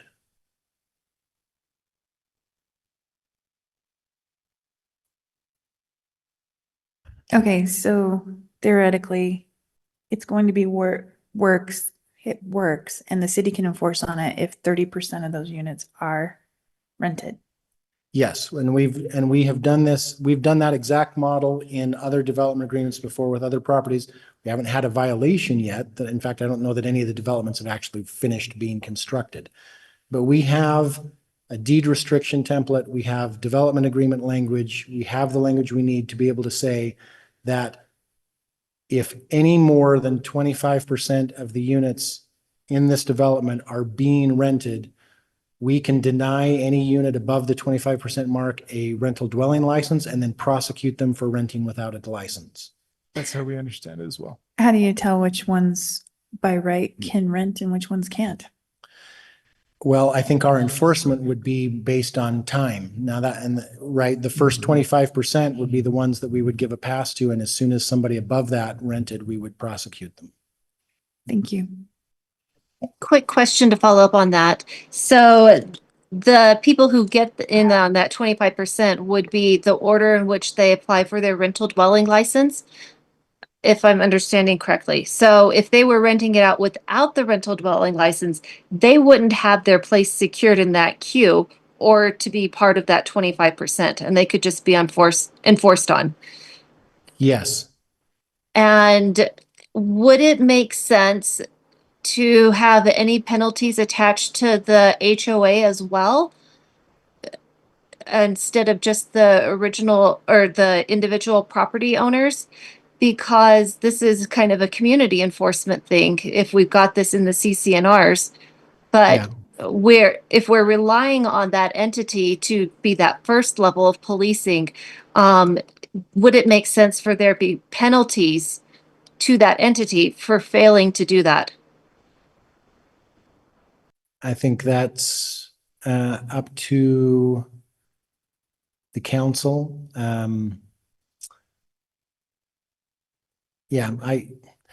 We haven't done that in the past. We are expecting the HOA to enforce, and we would want them to be the first enforcer. So I don't know for sure what those penalties would be. We would have to actually build those somehow into. Yeah, I'm not quite sure. I'm not quite sure how to do that because. Yeah, that's why I was wondering, like, we don't have a mechanism in place for that already. Yeah. Okay. I mean, that makes sense. And honestly, I think this would encourage anybody in that development to really be sure that they properly do their rental dwelling license application in a timely manner, because otherwise they're not going to have a chance to do that. Would we also be keeping track of, like, if we drop down, like somebody doesn't renew their RDL, and so, like, could they lose the right to rent their home because theirs is expired and somebody else hops in with their application? Good question. I would probably advocate for not doing it that way, but that would be something we would need to clarify, or it's going to be up to enforcement at the time that it happens. Does our enforcement generally send notices that, hey, your RDL is about to expire. If you're continuing to rent your property, you might want to fill out this thing to let us know that you're continuing to rent? I don't believe so, but I don't know that for sure. That might be a. Oh, Malia, might be- Malia is giving a thumbs up that they do that. Okay. Well, in that case, then they've got at least constructive notice that they would need to do it. So I'd feel okay about that. Thank you, Councilor Whipple. Thanks. Okay, we'll call for a vote then on this. Oh, Councilor Hoban? Yeah, I think some of these comments and questions, it just seems like we are creating a nightmare for ourselves. And I don't know how this is really, from a practical standpoint, going to be enforceable, but I have all the faith in the world that Brian can figure this out. But I'm worried about what we're handing off to the administration and what they're going to have to deal with. And it seems a lot messier than some of the other ones that we've done, but maybe it's just my perception. I don't know. I don't think it's messier than well, it's messier. Yes, you're right. It's messier than other ones we've done because we haven't done one before where we had this percentage. Yeah. Right? Before it was just none of them can be, or a percentage of them can be. Actually, we did do one with a percentage before. Right, but I think we're just asking questions we haven't asked before. And you're right. I mean, I was actually having a text conversation with a former member of our office who's watching the meeting, and the single greatest danger to enforcement here is lack of interest in the enforcement, right? I mean, this is a priority for the council now, and I am confident that this mechanism can work. Somebody at the city's got to make it work 5 years from now, 10 years from now. But the alternative is nothing, right? Because there's not, I mean, there's not some alternative out. I mean, the alternative is to just not approve any deals ever. Well, yeah, I mean, or just have the 2 years and then there's not a percentage after that. Right, right. But even, I mean, even that's easier to enforce than, I mean, if you know for 2 years, there's no rentals at that place, it's a lot easier to enforce than, oh, we're gonna have 25%. Okay, now one's in and one's out, and just managing that. And I don't, all right. It doesn't seem like there's an answer, but I sure am good at finding complaints. Okay, we'll call for a vote on the motion. This is item 7, amending the general plan map designation. Councillor Bogdan? Yes. Councillor Hoban? Yes, to the new development called Hoban Rising. Councillor Whipple? Yes. Councillor Garrett, yes. Councillor Whitlock? Yes. The motion passes 5-0 with Councillors McKay and Christensen excused. Now on to item 8, which is the ordinance amending the zone map classification of the same development. Brian, did we need to do a second vote? That's how we've normally done. I mean, Jeff's motion did imply approval, but normally, based on our rules, we would have considered that motion to only add the red line to it. And now you're voting on the amended. So you're voting on the implied motion as amended by Jeff's motion for number 7. But you don't need a discussion. You just vote on that. Okay.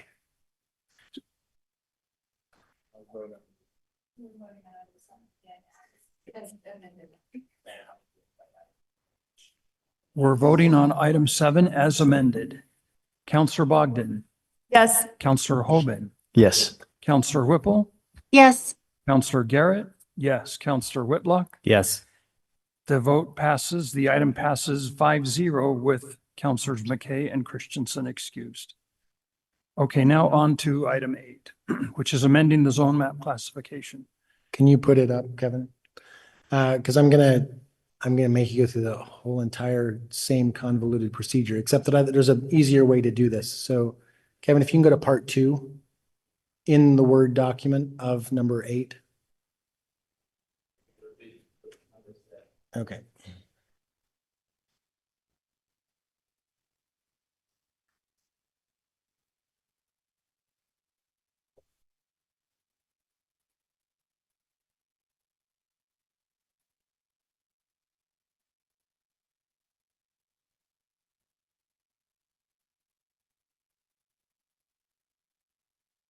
Okay, if you scroll down to part 2, that last sentence, zone map classification change described in part 1 is not effective until the date of final execution of the development agreement and the relevant interlocal cooperation agreement with Springville.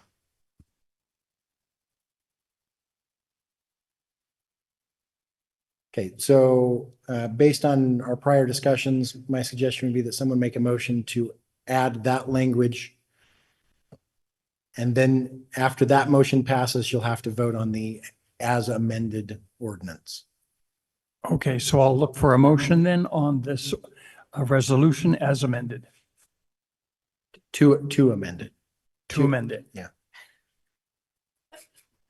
All right, I'd like to make a motion that we update we pass the ordinance amending the zone map classification of the property located at 3657 South Sierra Vista Way from the planned commercial industrial zone to the medium density residential zone and the general commercial zones.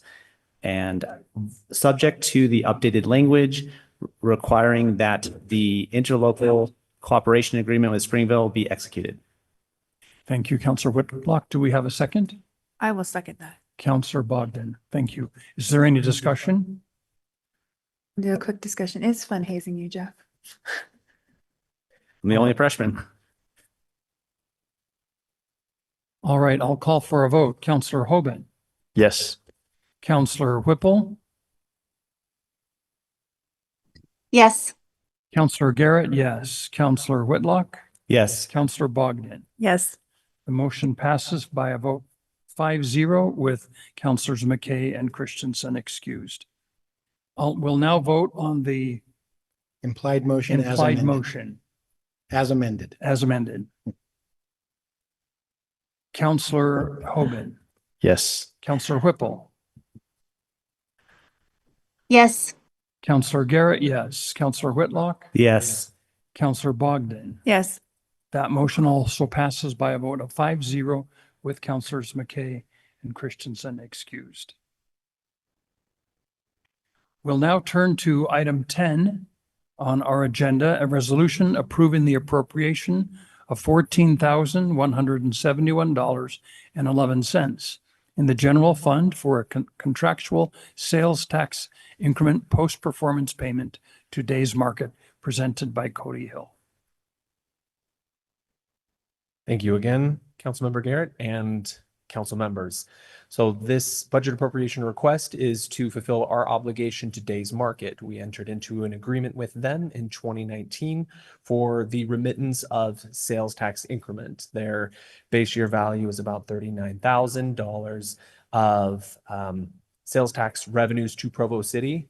And the formula is that we take what we have collected in a year, subtract that base year value, and then half goes to Days Market and half goes to Provo City with a $100,000 cap. And that $100,000 was used to cover costs associated with improvements to Days Market.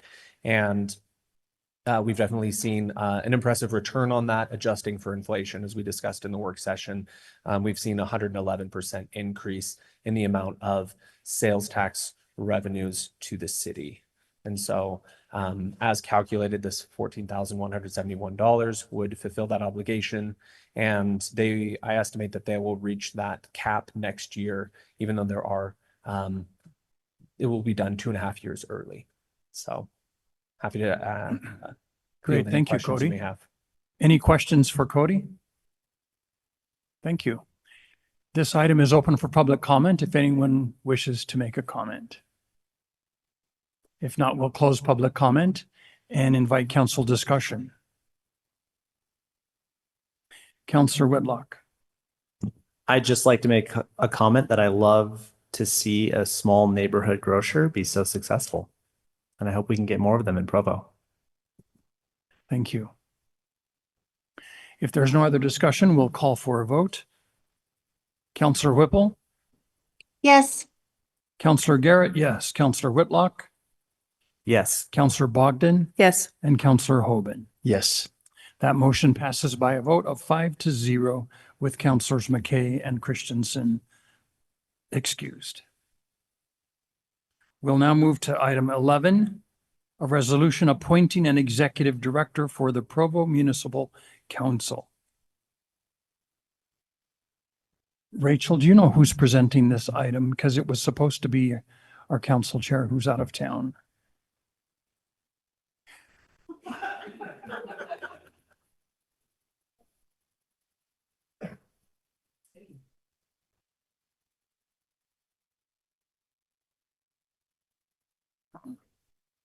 We were sad to lose our executive director last month. Justin served our council for 4 to 6 years, I think, and was outstanding in every way. He accepted a similar job back in Nevada, where he was before coming to Provo, but really served us well. After much, we opened this position to the public, and we received many applications which were screened. The council as a whole participated in interviews of top candidates, and unanimously we selected Ezra Nair, who is actually here. Ezra, we can wave, stand and wave. Ezra previously served on the council for Vineyard, and also is employed by Utah County. He brings with him significant experience in council government and municipal government, and with an influence by county service as well. So we're grateful to have him with us. Is there any discussion regarding this motion to appoint him? Just pointing out that it was, we got a lot of really great applications and we interviewed a number of them, and it was a hard decision, but not that hard. We're very happy to have you. It was a hard decision. Okay, I'll call for a vote then. Councillor Garrett, yes. Councillor Whitlock, Yes. Councillor Bogdan, Yes. Councillor Hoban, Emphatically, yes. Councillor Whipple. Yes. So that motion passes by a vote of 5-0 with Councillors McKay and Christensen excused. Welcome, Ezra. We look forward to working with you and trust that you'll help us find ways that we can make our council meetings shorter. Item 12, an ordinance amending the zone map classification of real property generally located at 1804 North Geneva Road from the one family residential zone to the specific development plan, the SDP zone. This is in the Lakeview North neighborhood, presented by Dustin Wright. All right. Thank you very much, council. So this property here, it's a 10-acre piece of land over on Geneva Road. The applicant is looking to create a single-family residential subdivision here and looking to rezone the property. So here, highlighted in red, is the proposed subdivision layout of this land, single-family residential lots, 8,500 square feet and larger. There we go. So here is the existing current zone is the single family R120. And our general plan has a designation here for this area to be the SDP4 zone. And that's what they're requesting. And it fits with what that map there shows as far as units go, or lots. Just the configuration of the street network has changed, but other than that, it's generally going to be the same there. So pretty straightforward. Any questions you'd have for me, I'd be happy to answer those. Any questions for Dustin?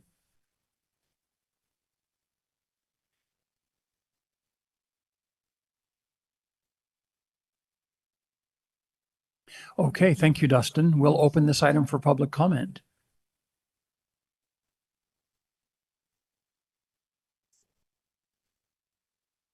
Is the developer here? Would you like to come forward and make any comment, and then we'll see if we have any questions for you. Thank you. Thank you. My name is Jay Henry, live in Orem, about a mile from the property. We've owned the property for about 6 years and just looking to develop it. We bought it with the intent of developing it. We've had to wait for about, 6 years now for the sewer and water to get to the property so we could. But we tried another plan here about 4 years ago of twin homes, and we were turned down on that. And so we went back to the general plan. And so our plan here has been explained is directly in line with what the general plan is. In fact, if you look at our property there on the bottom, and you count the number of lots, there's 34 lots in the general plan, and there's 34 lots in our development. So great. We look forward to moving forward with it. So thank you very much. Thank you, Jay. Any questions for the developer for Jay? Councillor Bogdan. In the planning commission, they recommended having a walking path open. Have you talked to Ben about this? To who? Ben May? Ben May. You know, I've met several times with Ben May. I don't know as he would have, I didn't discuss this item. He had several concerns. Right, I know. About it. And to my knowledge, we've ironed out all of his issues and concerns. I didn't know he was involved in this specific one. No, he wasn't, but knowing Ben, and Yeah, I'm not, and I'm trying not to speak for him. That's why I'm asking Yeah, if you yeah. asked him. yeah, I can imagine if he doesn't want a stubbed road to go to his property, he doesn't want pedestrian access to me, that would create more trespass opportunities. yeah. I can imagine Ben would strongly object to having a pedestrian path Oh, stubbing at his property. yeah. And that's why I'm wondering, did you chat with Ben about that? Oh, I see. Okay. The issue was the path to the church property, not to Ben's property. That the planning commission was suggesting we have a pedestrian path to the church property. How would At you least that get, was my understanding. where would you put that path exactly? Yeah, it's on the the church property is below probably lots 10 to the end of the street. Well, yeah, you can see the church property right there. Ben's property is one right to the south and the west. The church property is that one. Yeah, on over where it says zone R120. Not that one, but the other side. Yeah, right in So there. it'd be back there? That's the Okay. church property. That Yeah. was my biggest concern there's not been a church there for years, right? To the There south. hasn't. They Now took it there- down and there's not been a church there for years. I don't know what it'll That's become in the correct. future, Well, but I would think that if it was still going to be a church, they would have kept it intact. yeah, one issue is providing a stub road down to the church, then one to Ben Mays, and Ben said that he didn't want it, like you say. And the church, I wrote them a letter, and they said that they're using it. They want to retain the property for religious assembly purposes, was the word they used. And so that they didn't want a stub road down there. Now, the planning commission suggested, maybe a pedestrian path down to the church. And so I wrote the church again, at least my contact with the church, and I heard nothing back from them. But I can't imagine them wanting a pedestrian path back to the back of their church property either.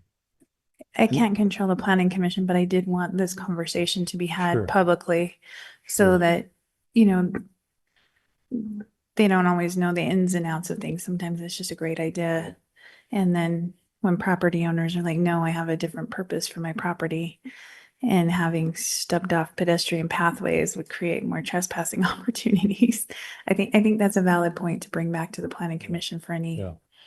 Yeah, it may be, we looked into it, and I've seen paths through the church through other properties and the chain link fence, and we don't have a HOA board there, and so I don't know who would manage that.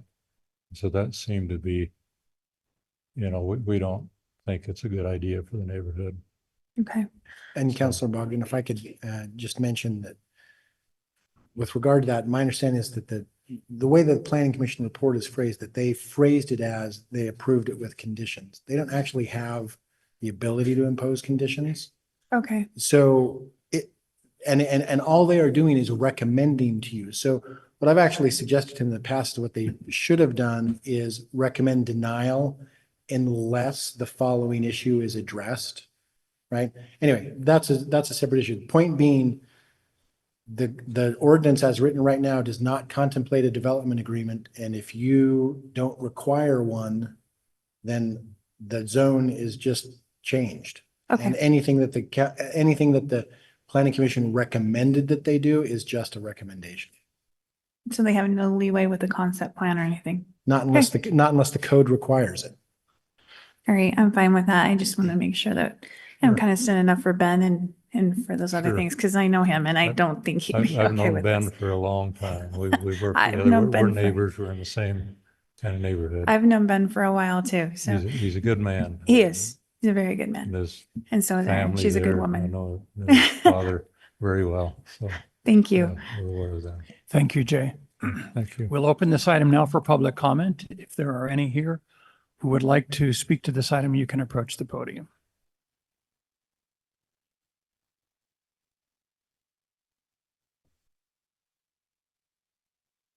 Okay, I'm looking at that map and maybe I'm just misunderstanding about where stub roads and walking paths and stuff would go. But in my neighborhood, we do have a walking path between one set of houses and another. And it's actually very helpful to break up that long section of neighborhood, I guess, so that you can get from, it's in our road, it's 360 South over to 300 South and then walk to church rather than having to go all the way down to about 1080 East or 1350 East when the church is at 1289 East. So, as I've been listening to your discussion about having, a path to get to the church through those homes, it seems like you could move homes over rather than having a road that ends at somebody's property. You could move them down a little bit and have a little road there. Anyway, just giving you some suggestions to deal with your issue. I know there's no church, but there could be one. And then it would be in place before you build a bunch of homes. And then it goes in because now there's a bunch of homes and now they need to build a church. Just, forward thinking for y'all. Thanks. Thank you, Angie. Any other comments? We'll close public comment and bring the item back to council for discussion. Any additional discussion? All right, then we'll call for a vote. Councillor Whitlock, Yes. Councillor Bogdan, Yes. Councillor Hoban, Yes. and Councillor Garrett, yes. This item passes by a vote of 4-0 with Councillors McKay, Christensen, and Whipple excused. We'll now move to item 13, a public hearing for a substantial amendment to the HOME-ARP allocation plan presented by Melissa McNally, our Community Grants Administrator. Welcome, Melissa. Thank you. Good evening. So this is just a public hearing for this substantial amendment, which is required by HUD anytime there are big changes. This is for our HOME-ARP funding, which is the Home American Rescue Plan. It's a one-time source of funding, and we have a subrecipient who received a substantial amount of funding for tenant-based rental assistance. And their wish was to transfer some of that tenant-based rental assistance funding, $260,000 over to supportive services funding, because I feel like they'll be able to better serve that population that is experiencing homelessness or near homelessness with that funding change. So do you have any questions about the substantial amendment? Any questions for Melissa? Thank you, Melissa. Thank you. We'll open this item for public comment. Any public comment? If not, we'll close public comment and bring the item to the council for discussion. Any discussion? Then we'll call for a vote. Chair Garrett, there's not a vote on this item. Thank It's you. just a public hearing. Thank for you. the purpose of public Thank comment. you. Item 14, a resolution approving an urban deer control plan. This will be presented by Nicholas Muehlstein, the assistant. This will be presented by Brian Jones, our city attorney, and Greg Hook, BYU Managing Director of Operations and Grounds. I'm a nicer boss than Bill, and I sent my people home, so. Just kidding, Bill. So you've heard this before in work session a couple of times, and you're aware of it. This is just an issue where the state allows some programs to take, in other words, capture and euthanize urban deer with very strict guidelines about when that can happen and how it can happen. It's a plan that it requires a submission of a plan by a municipality to DWR, who then approves the plans, issues a COR, it's called, and then the city can go on and implement this program. Well, BYU has come to us and they have asked us to submit a plan on their behalf so that they can run a program on their campus to take urban deer. So what you're voting on here is a resolution approving that plan that's already been approved by the state. There was also, so that you know, an agreement executed between BYU and the city where they acknowledge that it's their plan that we've approved for them on the state, and they're doing all the work. They're indemnifying the city against any potential risks. And this is just one of those steps of the city authorizing something that we have control over so that they can do what they want to do. Do you want to add anything to that? No, you said it very well. There's a lot of deer on campus, and the body of this deer, they live on campus year round, and they continue to breed, and there's a lot of deformities and other problems that happen because of it. And we were just looking to thin out the herd and bring it down to a more manageable level. So. Any questions? Yes, Councillor. I think we asked some variant of this question previously, but if I may ask again, just because I heard some public comment on it, did we look or evaluate options for relocation as opposed to euthanasia? Yeah, that's a great question. From what I understand, a number of years ago, there was a relocation program that the DWR worked in conjunction with BYU. There became a problem with chronic waste disease a number of years ago. And at that point, DWR stopped trapping and relocating. They didn't want to spread that. Can you just explain what that is? And from what I understand, chronic waste disease is a disease where these deer slowly just start to kind of die, lose strength, lose muscle strength, and just start to die. So essentially the relocations were failing as the deer were dying through this disease. And DWR said it's actually less humane to transport them or relocate them. They actually don't want it to spread. It spreads to other herds. Okay, Yeah. so Yeah. so it's also for the health of the sort of non-BYU based Correct. herds. You got it. Yeah, thank you. Good question. Anyone else?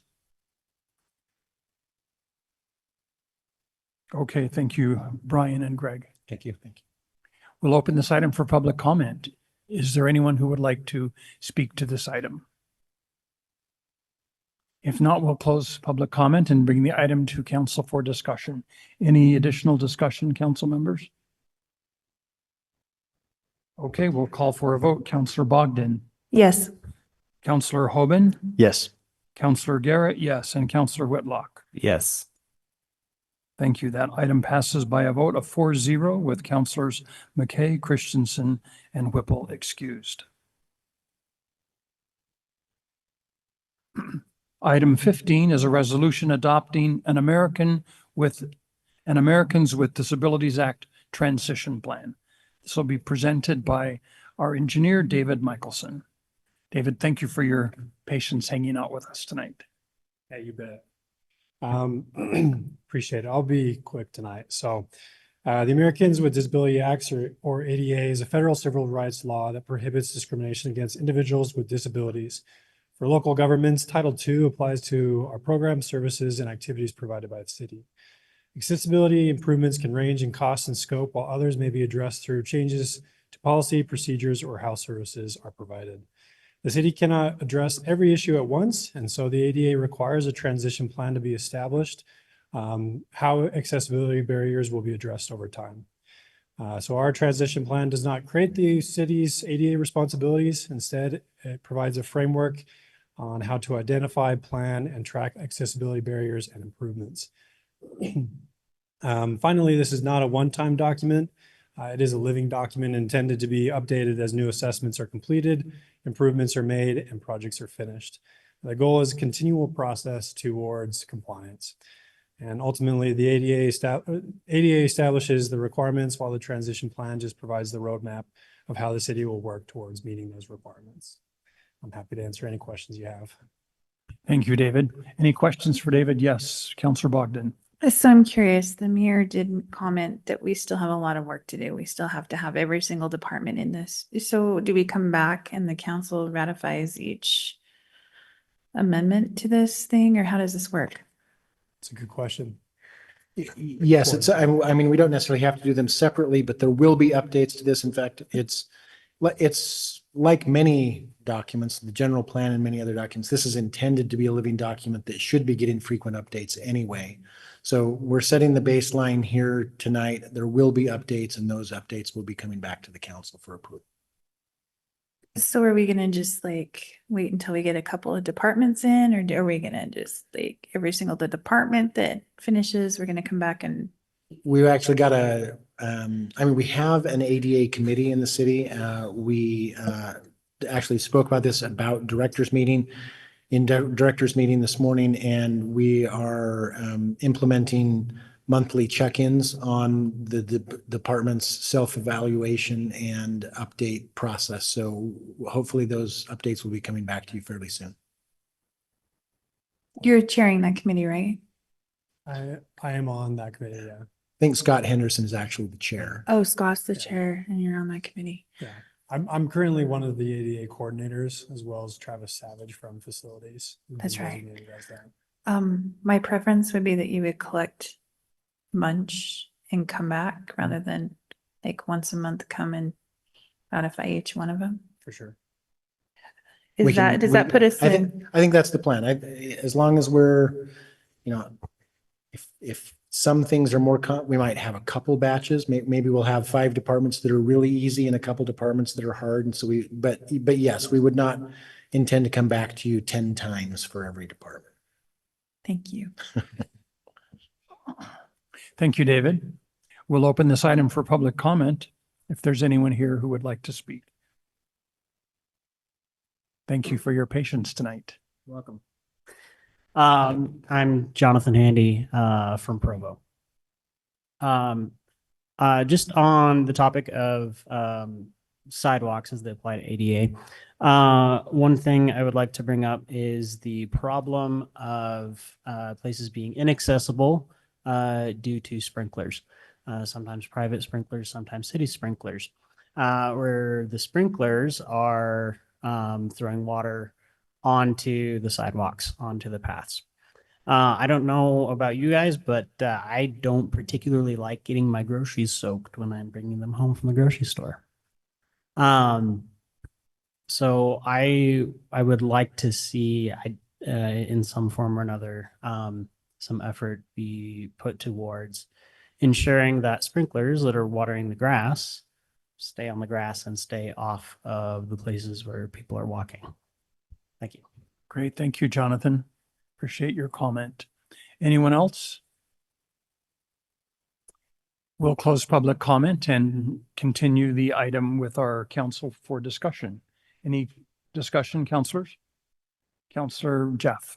I just want to say thank you for the effort the city's putting into doing this. Sounds like we've had some liability for a while for not having this, and so I'm glad we're taking care of it. And I know it's a big project. So thank you. Yes, Councilor Bogdan. I just want to address, we can make all the laws we want to, but sometimes laws are really hard to enforce. And I think a sprinkler law would be very hard to enforce. Somebody's going to run over it the wrong way, or I just think it would be really, really hard to enforce that within the city. So just keep that in mind when looking at that, because I think, you know, there's a lot of people that don't want to get wet. And then sometimes you're really hot and you do want to get wet. But I think it would be really hard to enforce. Thank you, Councilor. All right, I'll call for a vote. Councilor Hoban. Yes. Councilor Garrett, yes. Councilor Whitlock. Yes. And Councilor Bogdan. Yes. Thank you. This item passes by a vote of 4-0 with Councilors Christensen, McKay, and Whipple excused. Move to item 16, which is an ordinance regarding a general residency requirement for boards and commission candidates. This will be presented by one of our policy analysts, Tanner Takuchi. Yes, good evening, Council. Thank you for hearing this item. This is an issue item sponsored by Councilors Bogdan and Christensen. And currently, there is no general residency requirement in Provo City Code, meaning that these are the 5 committees or boards that have some form of residency requirement, and then all the others do not. So this proposal would change that to require all future candidates presented by the mayor for advice and consent to be residents of Provo. This would have the effect of allowing current, including recently appointed non-residents to serve out their current terms. The 2 exhibits B and C also, as I mentioned in the work meeting, will carve out an exception for the FBO representative on the airport board. They're required to be on that board and are not always necessarily going to be residents. So that was important that be included as well.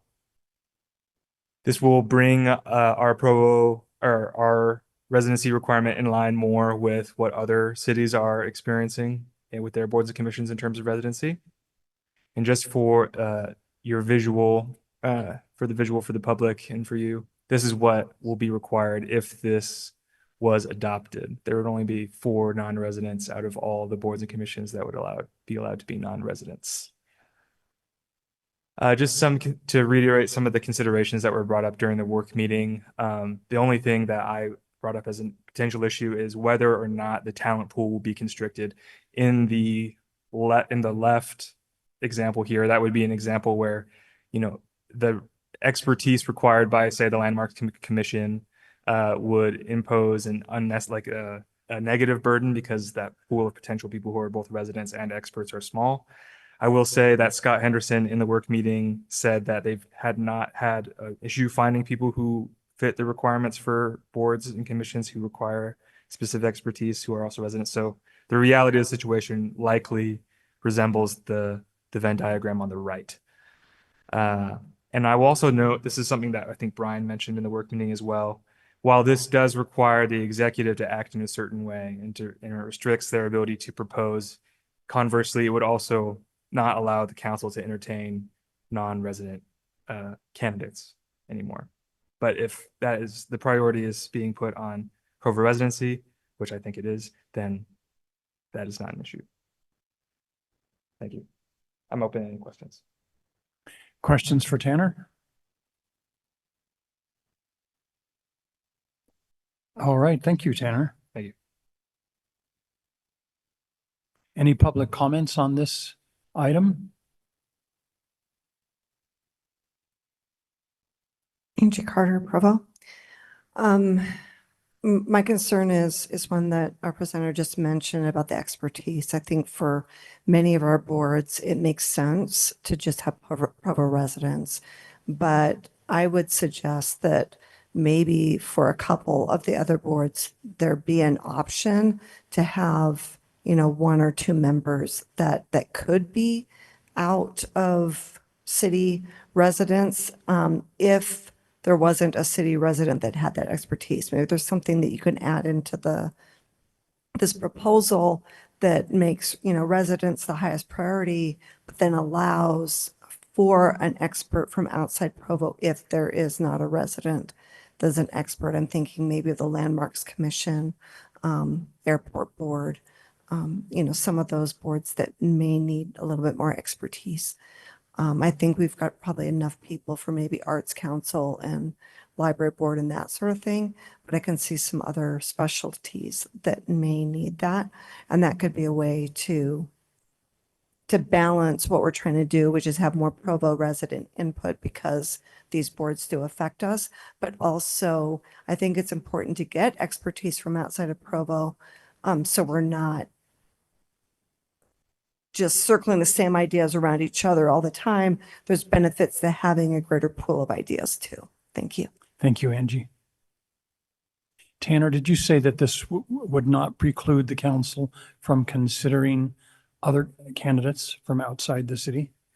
It would, because the mayor would not be able to submit them to you for your consideration. Okay. And I will say, based on that comment, this just essentially changes the default setting. If the council realized that the Landmarks Commission needed to expand its talent pool, you could create in the landmarks section a separate section of code that addresses that on a case-by-case basis. But you can keep this as the default.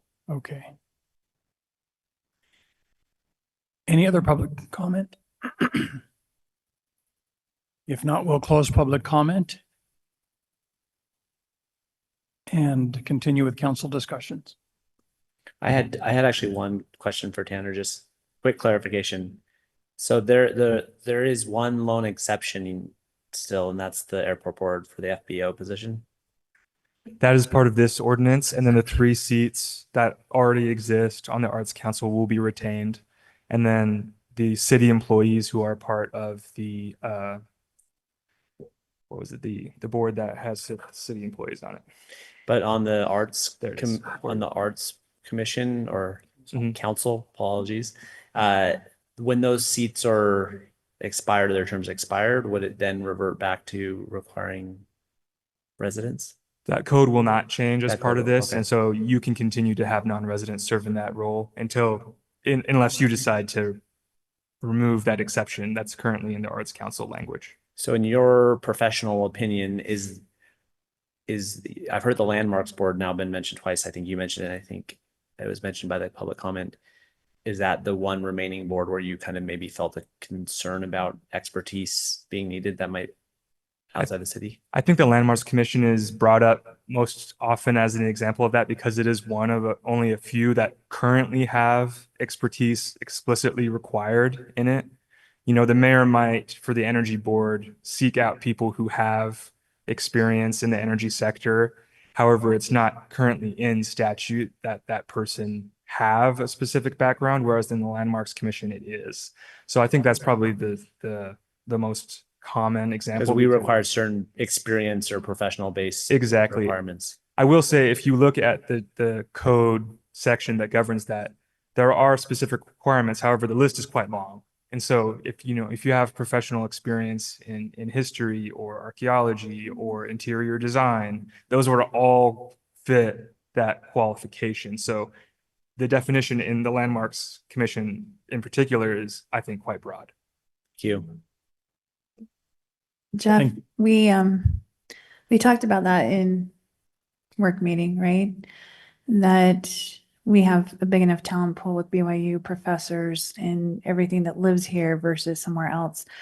But to me, when you have a voting commission, and I've seen it over and over and over again, people that are brought in from out of area to vote on Provo things, it really leaves some salt. And people being on boards that don't live here brings in some salt because we do have a talent pool here. The arts board, from what I remember, because the covey is so broad and they're trying to attract people from all over the county, that's where they wanted the 3 people from around the county so that it's not just attracting people here in Provo. It's about outreach. It's about, money and different things that they do within the county, not necessarily here in the city. And that's why they wanted the 3 that was broader. Thank you. If there's no other council discussion, we'll call for a vote then on this motion. Councillor Whitlock, Yes. Councillor Bogdan, Yes. Councillor Hoban, Yes. and Councillor Garrett, yes. This item passes by a vote of 4-0 with Councillors McKay, Christensen, and Whipple excused. Our final agenda item is number 17, a resolution approving an interlocal agreement between Provo City and Orem City regarding funding for Orem 2000 South Storm Drain Project and authorizing the mayor to sign the agreement on behalf of the city. This will be presented by our Public Works Engineer, Danielle Dixon. Welcome, Danielle. Thank you. I'll try to be really fast. I know you saved the best for last, though, so. We did. Okay, so this is an interlocal agreement for 2000 North or 2000 South in Orem City. So we have an existing agreement because Provo City owns the entire roadway up to the back of curb. And then north of that is Orem City. So we have an agreement on how the road is supposed to look and to allow utilities from both cities to be placed in that road. The location specifically is between Geneva Road and the UTA tracks. So they'll end right before the UTA tracks, and it's a just a storm drain system that's going down the middle of that roadway. In the proposed agreement, the proposal is that Provo City will pay for the cost to install a lateral off of that main, because that would be our cost. The main is Orem City's cost.